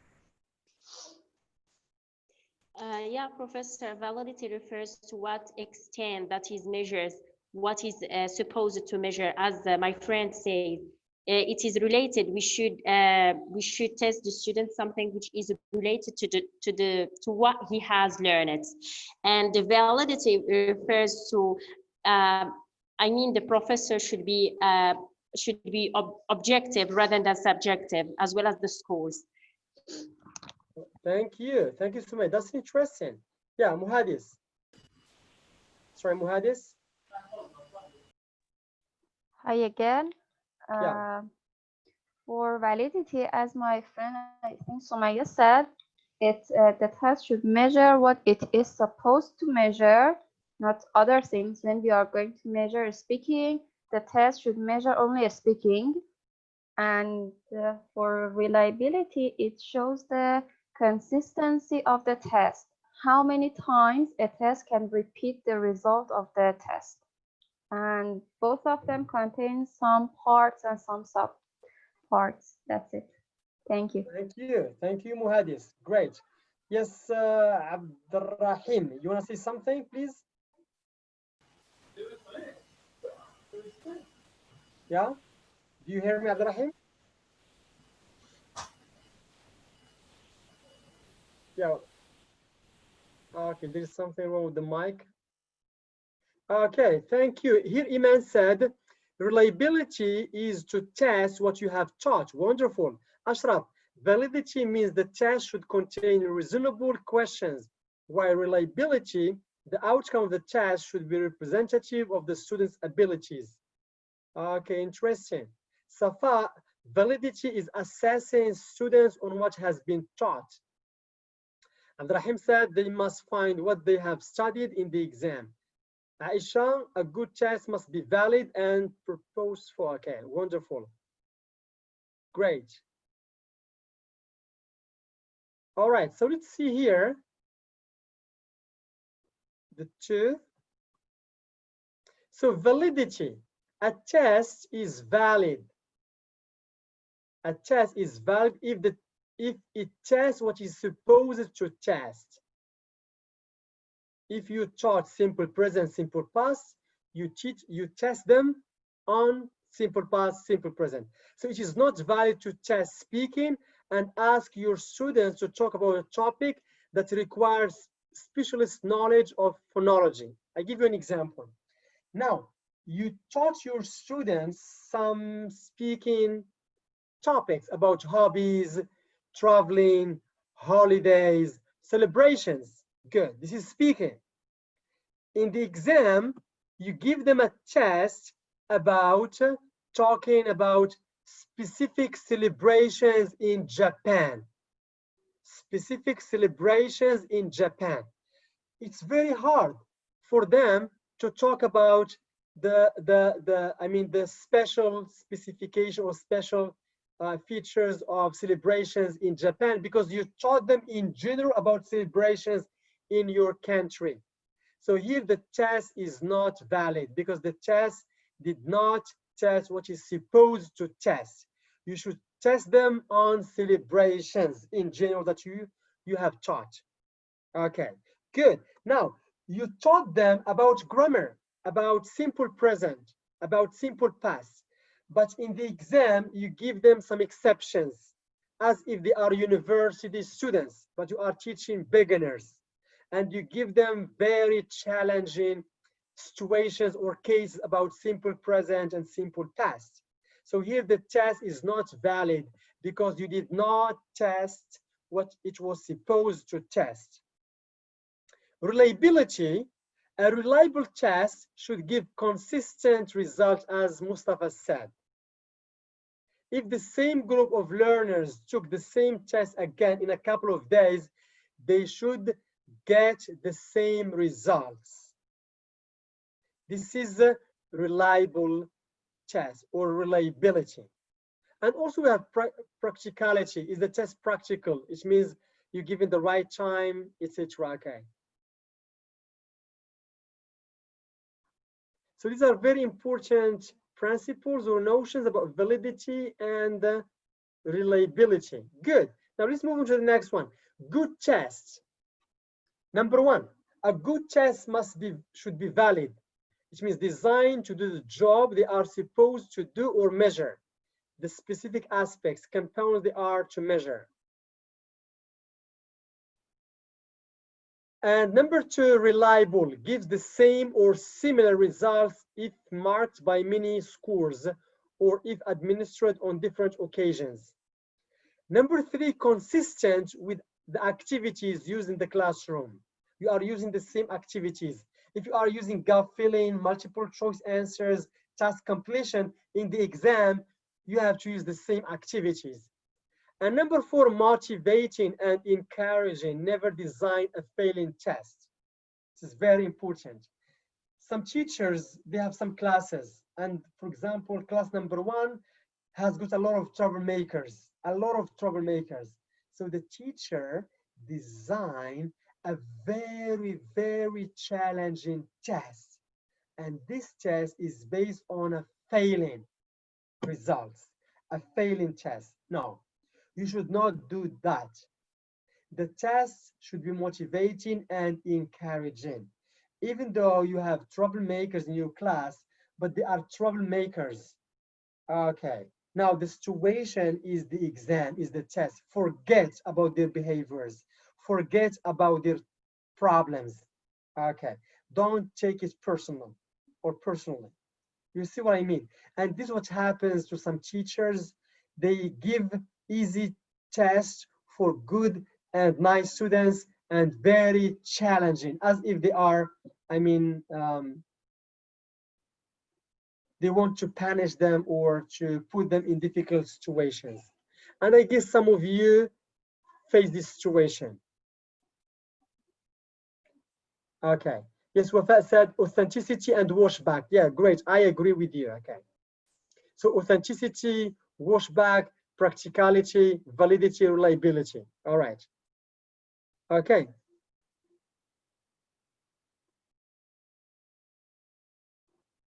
As if taking revenge. Okay. Giving very challenging tests.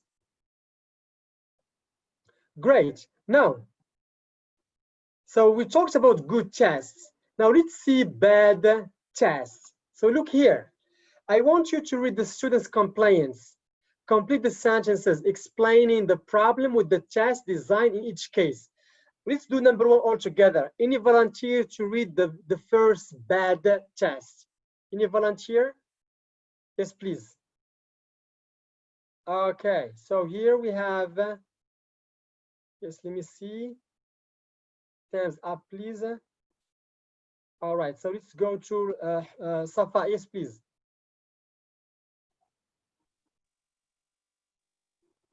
Yes, can you hear me? Yes, please. Use the mic. Yeah.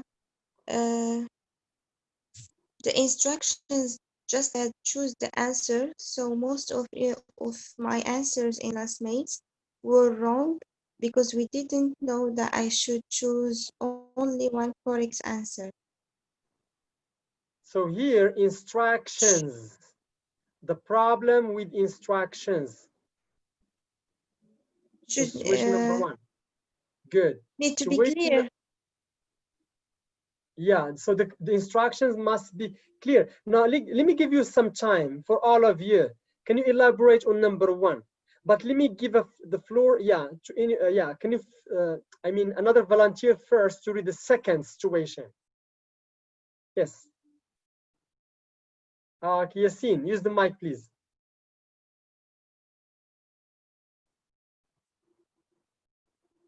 Yassine? Can you hear me, sir? Yeah. Okay.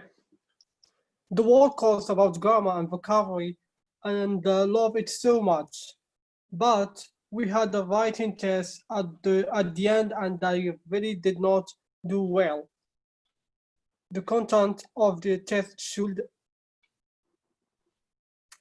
Okay, thank you. Situation number three, or the bad test number three. Another volunteer, please. Iman, use the mic, please. Hello. So hello. Number three, I got 3 out of 20 in a reading, speaking, and listening test. My teacher wrote only you should double your efforts. So the feedback should be. Thank you. Great. So here, these are some examples of bad tests. Number one, the problem is with instructions. So what's wrong with this instruction? Any volunteer to elaborate or to reflect?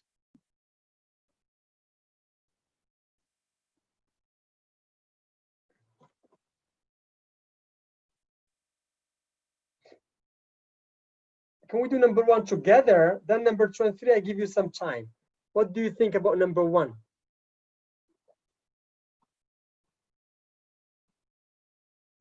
So not clear, not valid test. Muhadi said should be clear and detailed. Good.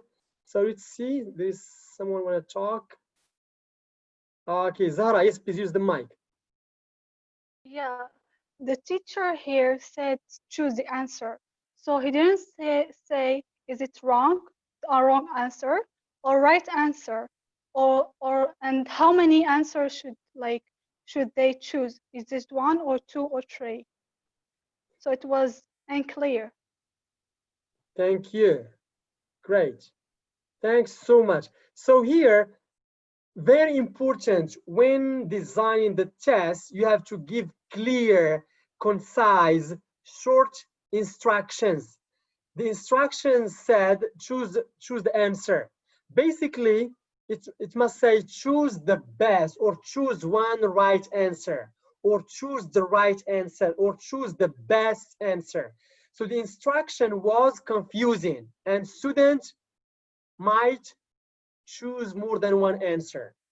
Good. Now let me give you some time about situation number 2 and number 3.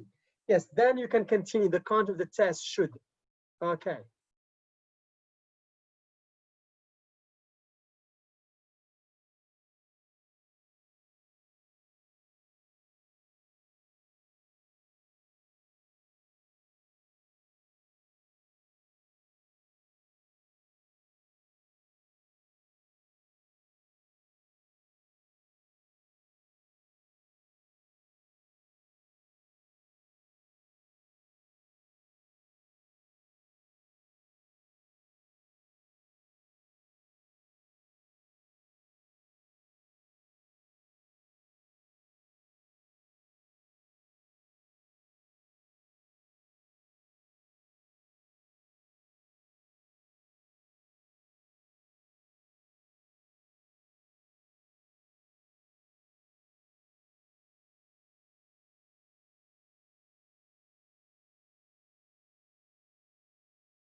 Yes, just 1 second. Yusuf said instructions are not clear enough. Good. Mustafa, ambiguous. Great. Had that the instruction should be detailed. Okay. Detailed. A lot of details, you mean, Hadda? Okay. Iman, not precise. It should be clear. Yeah, precise. Instruction need clarity, precision, and correctness. Wonderful. Okay.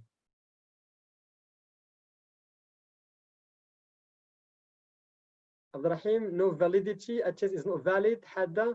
Mustafa, the test should assess grammar, not writing. Okay. Yes, Safa, use the mic. Situation number 2, you want to say something? Just want to say in the situation number 2, the Yes. content of the test should be valid. Great, thank you. Yes, so here the whole course about grammar and vocabulary and love it so much, but we had a writing test at the end, and I really did not do well. So the content of the test should test what is supposed to test. You taught them grammar and vocab. You should teach that. You should test them about grammar and vocab.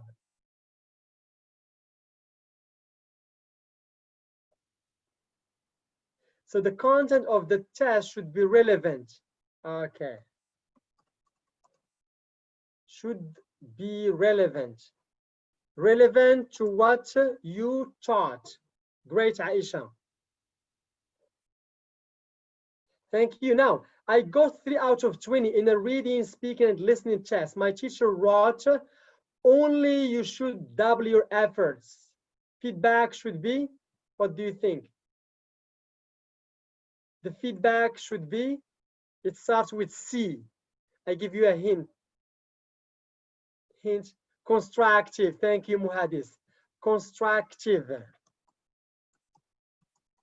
Okay.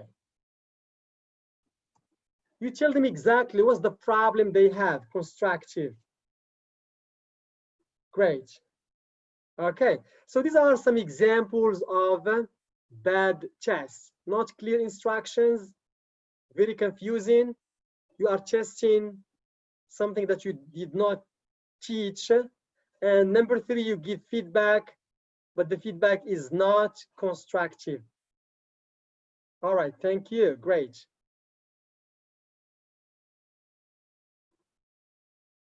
Now let me share with you some exams. Okay, just 1 second. Some tests.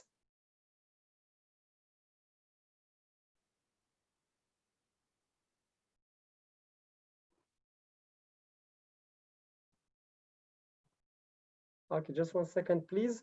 I'm going to share. Good.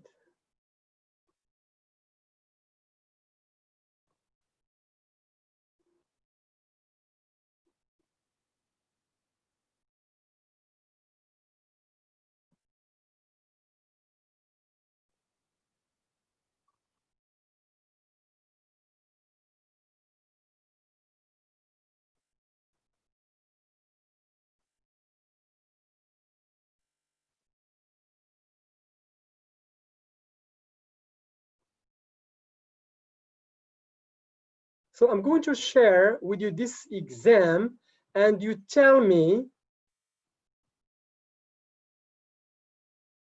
yes, do you see please my screen? Yes, please, can you write in the chat box? Wonderful, good. This is an exam. And you tell me, is it a placement test? Is it a diagnostic test? Is it a proficiency test? Is it a progress test? Or is it a achievement test? Remember, placement, diagnostic, progress, achievement, proficiency. Let me show you. So number one is comprehension. There is a checks, and then there are questions. True or false, answer the questions. Then there is language. Put the verbs in brackets in the present simple. Okay, complete the correct tense. Complete the dialogue. Complete with a or in. Then there is writing. So read the notes and write Nancy's letter to a friend. What do you think? This one. And by the way, let me give you a hint. This is in the end of the term. The end of the term. The end of the term. So Hussein progress, Sumaya achievement, Huda progress, Aisha progress, Muhadi's achievement. Now, my question, because you got confused, what's the difference between progress and achievement tests? Yes, please. The difference, they are the same, but there is a slight difference. Progress during the term, Muhadi said, progress during the term. Had a progress during the year. Progress in the midterm. Achievement at the end of the year. Thank you. Now it's clear. Progress, midterm exam, it's progress. The end of the half of the course is progress. Okay. Achievement test is the end of the course, the end of the school year. The national exam, the final exam, is the achievement test. The midterm exam is the progress. Is it clear so far? So this is a progress test. Look here. Number one, write true or false, then correct the false statements. So 3 points. It's clear. The instructions are clear. True or false, then correct. 3 points, which means number one, 1 point, number two, 1 point, number three, 1 point. Is it clear or not? Good. Number two, answer these questions. What nationality is Lucy? How old is she or her brother? Find in the text the opposite of big, old. What does he in paragraph? Okay, so what do you think about number two? Item number two, what do you think?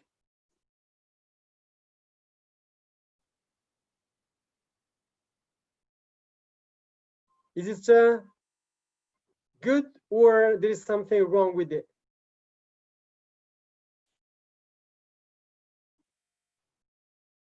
What do you think?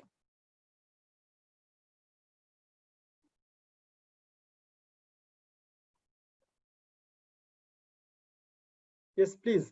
I'm talking about this one, exercise number 2. What do you think about this item, number 2? Answer the questions. Are they clear enough? Is there no problem? What do you think? Yes, any volunteer to elaborate, or you can write in the chat. So clear, clear, clear. Okay, Zahra, please use the mic. Want to say something? Yes. Yeah, the first 2 questions were clear. The third one and the third one, like the big and old, we don't have where. Like normally in Thank tests, we you. should Thank you, find, Zahra. like, Thank you yeah. so much. Question number 2. Answer these questions, which means we should have questions. Number 1, there is a question. That's good. Number 2, there is a question. That's good. Number 3, is the question number 3? What do you think? Is a question? No. So there is something wrong with the item number 3. Okay. It's very confusing because some students are analytical. They will analyze, oh yeah, there is no question here. What's the problem? And you confuse them. Okay, great. So we can delete this one. There is no need to write it. Or we can design another item for find in the text the opposite of big and old. Is this clear so far? Great. Let's move on to the next one. Now, language. Now we finish with comprehension. Look here, comprehension. Now it's language.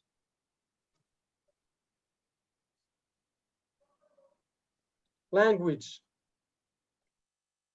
So language, put the verbs in brackets in the present simple.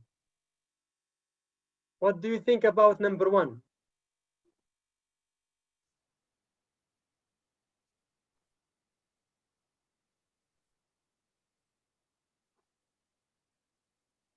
So put the verbs in the present. It's good. Ashraf said good. Okay.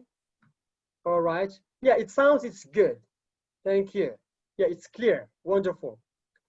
And 2 points, which means 0.5 for each answer. Now, let's move to the second. Complete the correct possessive adjectives. Is this the adjectives? Yeah. Thank you, Iman. Said it's clear, but not communicative. Yeah, there is no conversation. They are just simple sentences. Wonderful. Okay, so here, there is no, basically. Okay. So it's not. Thank you.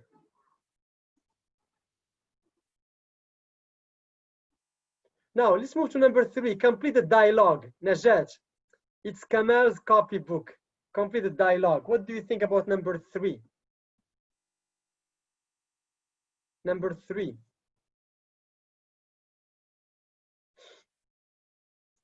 Complete the dialogue. Najat, Jamal, it's Kamal's copybook. What's this? What do you think? Any volunteer? Can you write in the chat box? It's hardly a dialogue. Thank you. It's hardly a dialogue. Iman, yes, please. So I have learned from my supervisor that we never start a task, especially a dialogue, with blank. So we should always start with a sentence, an opening sentence, and then we, so to set a clear context for the task, not directly blank like this. That's it, my remark. Great. Yes, but this is not a dialogue. It's just 2 sentences, okay? So students need a good context.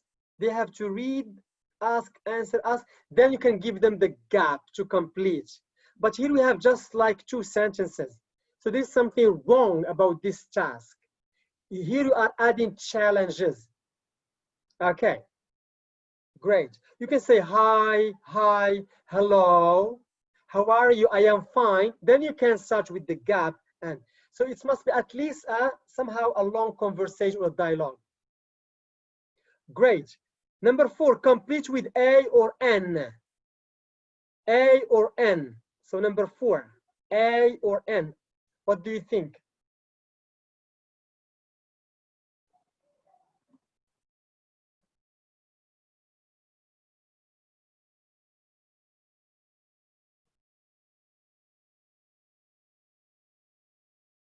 Clear.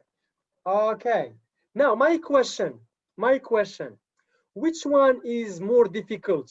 Is it number, let me just clarify, is it number 2 or number 3 or number 4? Which one is more difficult? Number 3. Number 3. Good. So do we have to put number 3 in the beginning or the last activity? What do you think? Thank you. The last. We start with the easiest, easy, difficult, more difficult, challenging, more challenging. It goes like this. We don't have to shock or depress our learners when we give them tests, step by step. So here the order of complexity is not, maybe there is something wrong. You agree? Thank you, Iman. From easy to difficult. All right.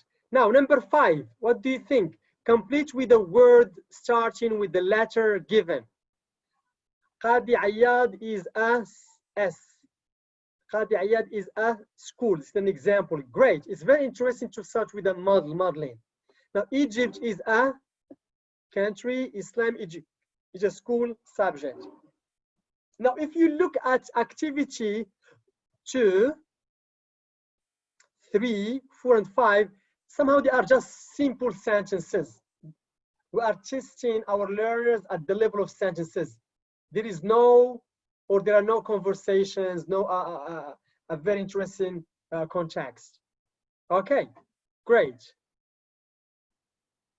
Now let's move on to the next one. Writing, look here.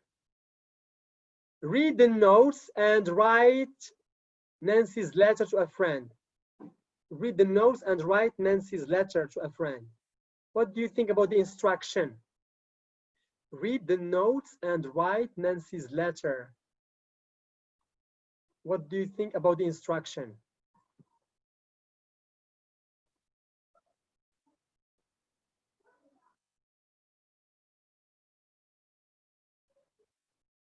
Lack of context, not clear, Ilham. Okay, not clear, Ashraf. Hadda, not enough. Okay, great.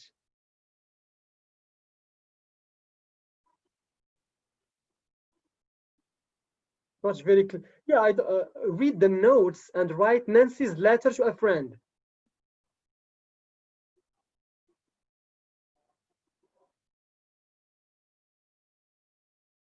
In that question.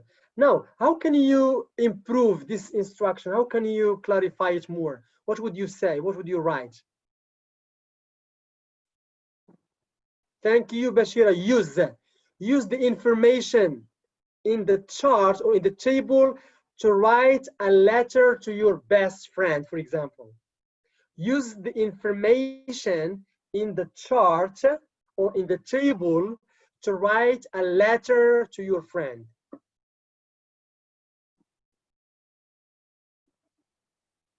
Okay, great. But something very interesting here is using the table, using the chart. It's really interesting, very helpful. You are facilitating the learning process for students to answer. Great. Great, so let's go back to the first one. So the first one here, comprehension. Look at comprehension again, number 1 and number 2. Which one is difficult, is more difficult? Is it number 1 or number 2? Which one is more difficult?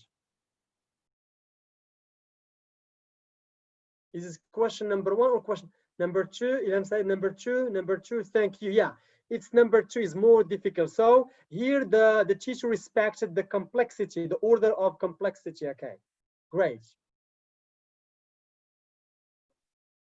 Thank you. Now let's see the grading, the points. So for comprehension, 7 points. Perfect. We give basically in Morocco 7 points for comprehension. Let's go to language. How much? So 2, 3, 4, 5, 6, 7. Great. 7. Let me see. 2 points, 3, 5, 6, 7. Perfect. We give 7. points for language. Great. And for writing is 6 points. Now, for language, what do we have in language? There is vocab, there is grammar, and there is communication, function, expressions. My question for language, is there communication? Is there function there? My question for language, are students tested on communication, advice, apology, definitions, suggestions?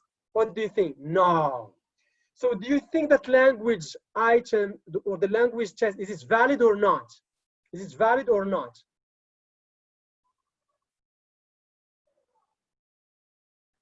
Thank you. So, which means in the language, you have to test them with grammar. Yeah, there is grammar, simple present, great. There is vocab, okay. But here we have the dialogue. The dialogue, it's Kamal's copybook. But here we have a question. What's her, or what? It's a kind of, we need communication, we need functions like advice, like suggestion, apology, definitions, etc. So we have to test them on these things also. Okay, thank you. Now, let me show you another test. And you let me know which one is that. So let me share again.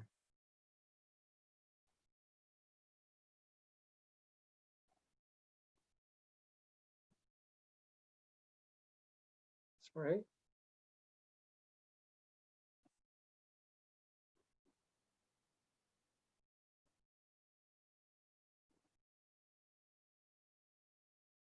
Great. Now look at this test. What do you think? Is it diagnostic, placement, progress, achievement? What do you think? So we have 6, 7, 8, 9, 10. What do you think? Look here, the numbers. 23, 25, 27. Okay. So let's see how many questions. 70, it says okay. So what do you think? What test is this one? All right. So is it progress or achievement? Is it diagnostic or placement?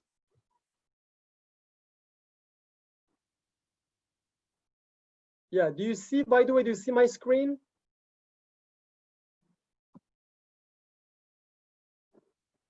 Okay.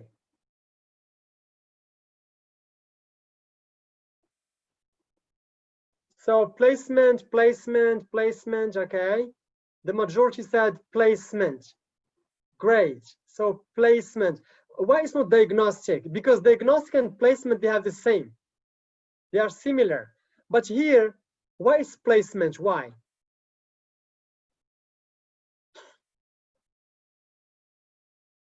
Diagnostic test, we can also have multiple choice. Why is placement? How did you know that it's placement? Thank you, Muhammad. Thank you, Muhammad. Many questions. Thank you, Sumaya. 100 questions. So it's placement test. For diagnostic test, you may have just 13 or 20, etc. Yeah, Rashid, good. So many questions. Okay, thank you. So look here, just 1 second.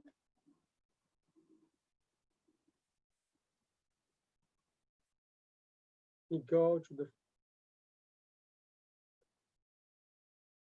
So this is the placement test. Is designed to give students and teachers of English a quick way of assessing the approximate level of students' knowledge of English and grammar usage.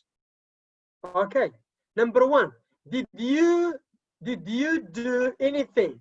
Did you anywhere interesting last weekend? I'm gonna give you 2 minutes. Do number 2 and 3 and 4.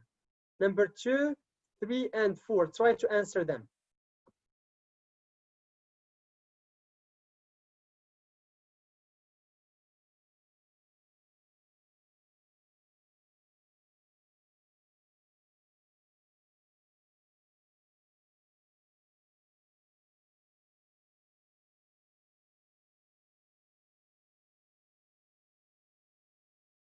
About number 1? What's the answer? So A, B, C, or D? Did you go? Thank you. Go. Number 2. A, B, C, or D?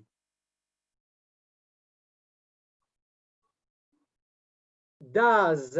Great. Does. Number 3. I think. Taxi driver. A, B, C, or D? B. She is a taxi driver. Thank you. Number 4. What is your hometown? A, B, C, or D? Number 4. Good. So this is the placement test. It's easy to grade. It's easy to administer. Okay, thank you. Great. So let me share with you the last exam and you tell me what's the type of this exam. Okay.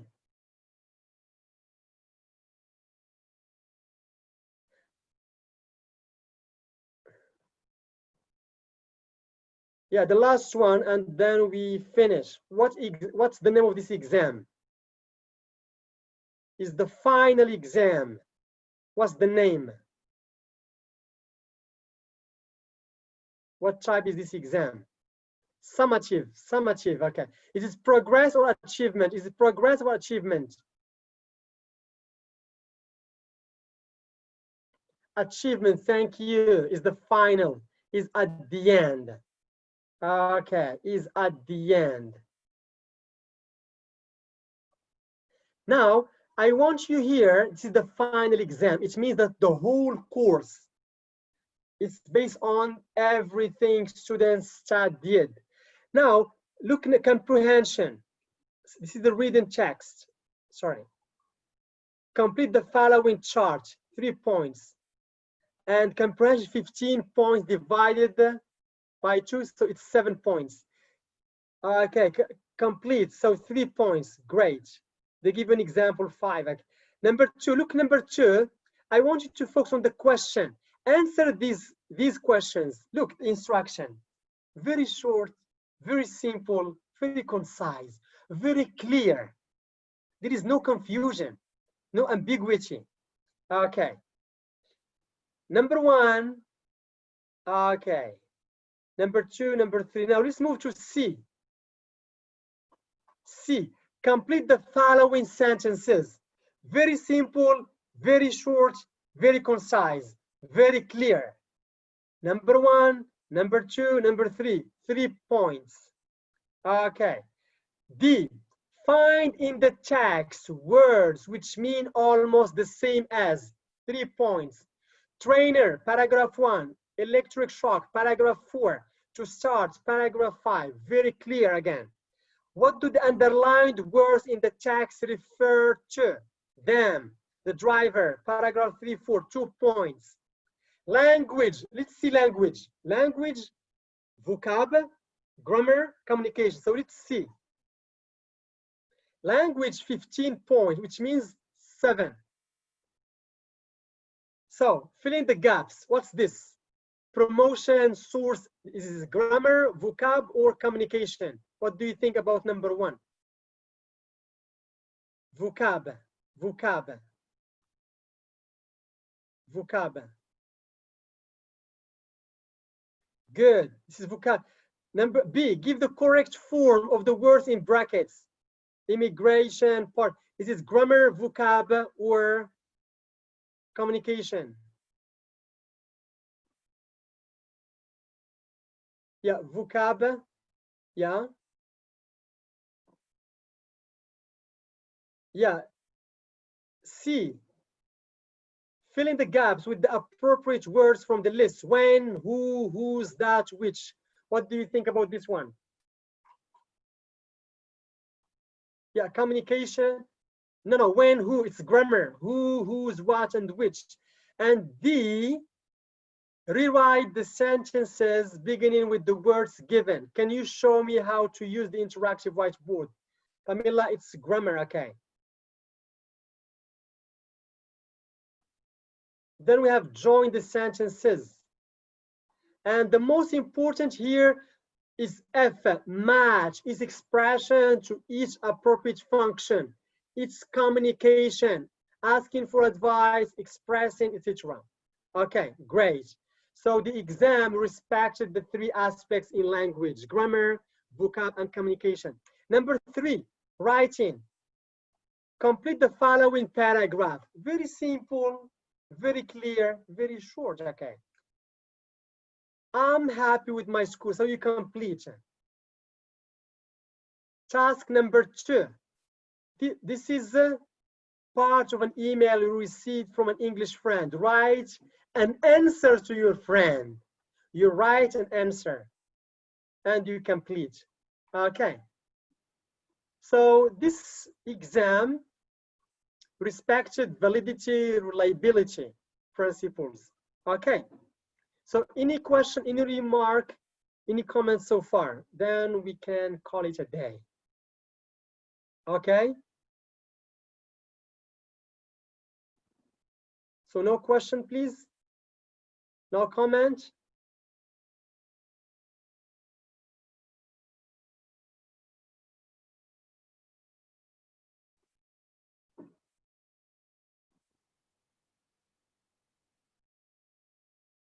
Yes, please.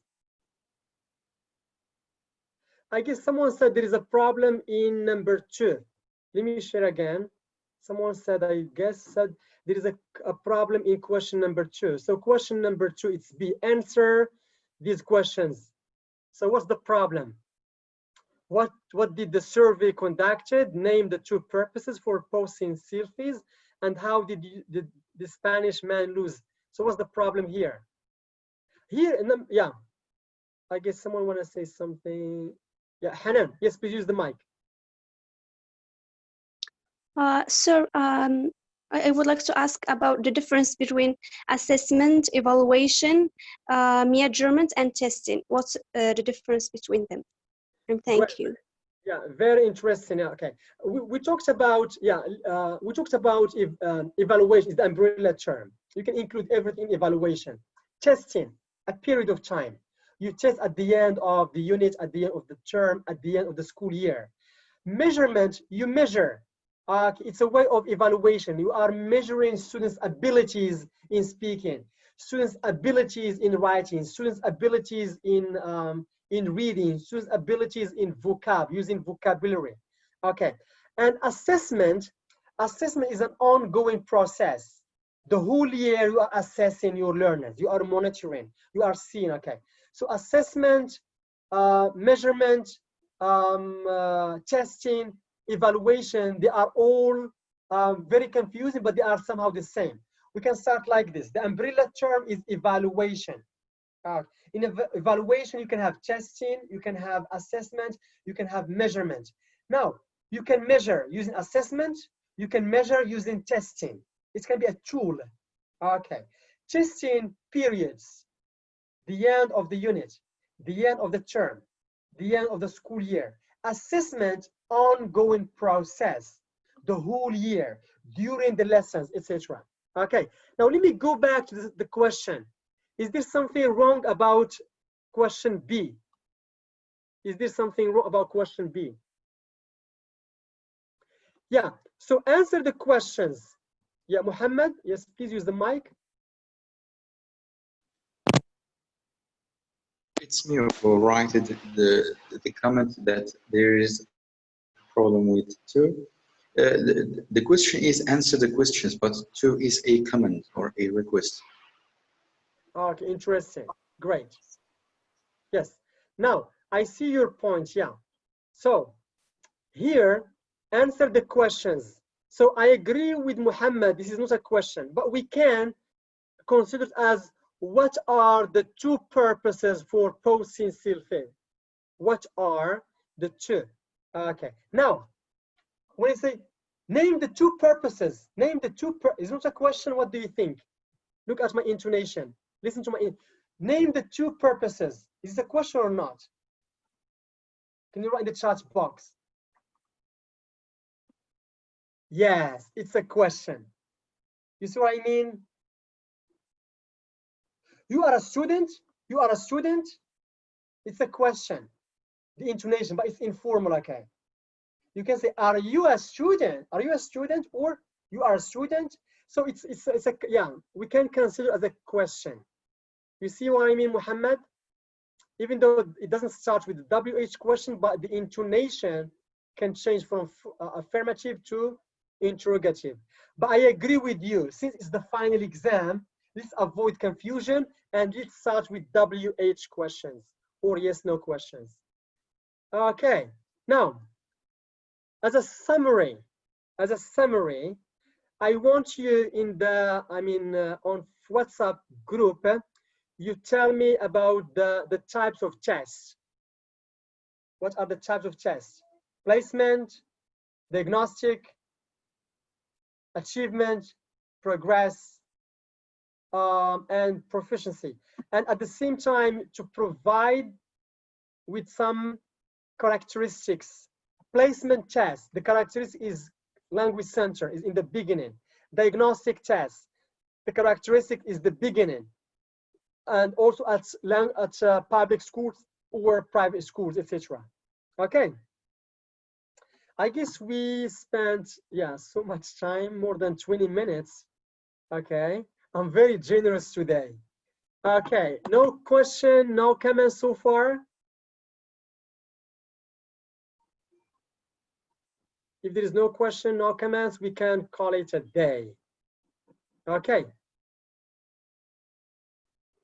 So thank you. See you tomorrow morning and tomorrow evening. Okay, goodbye. Have a nice day.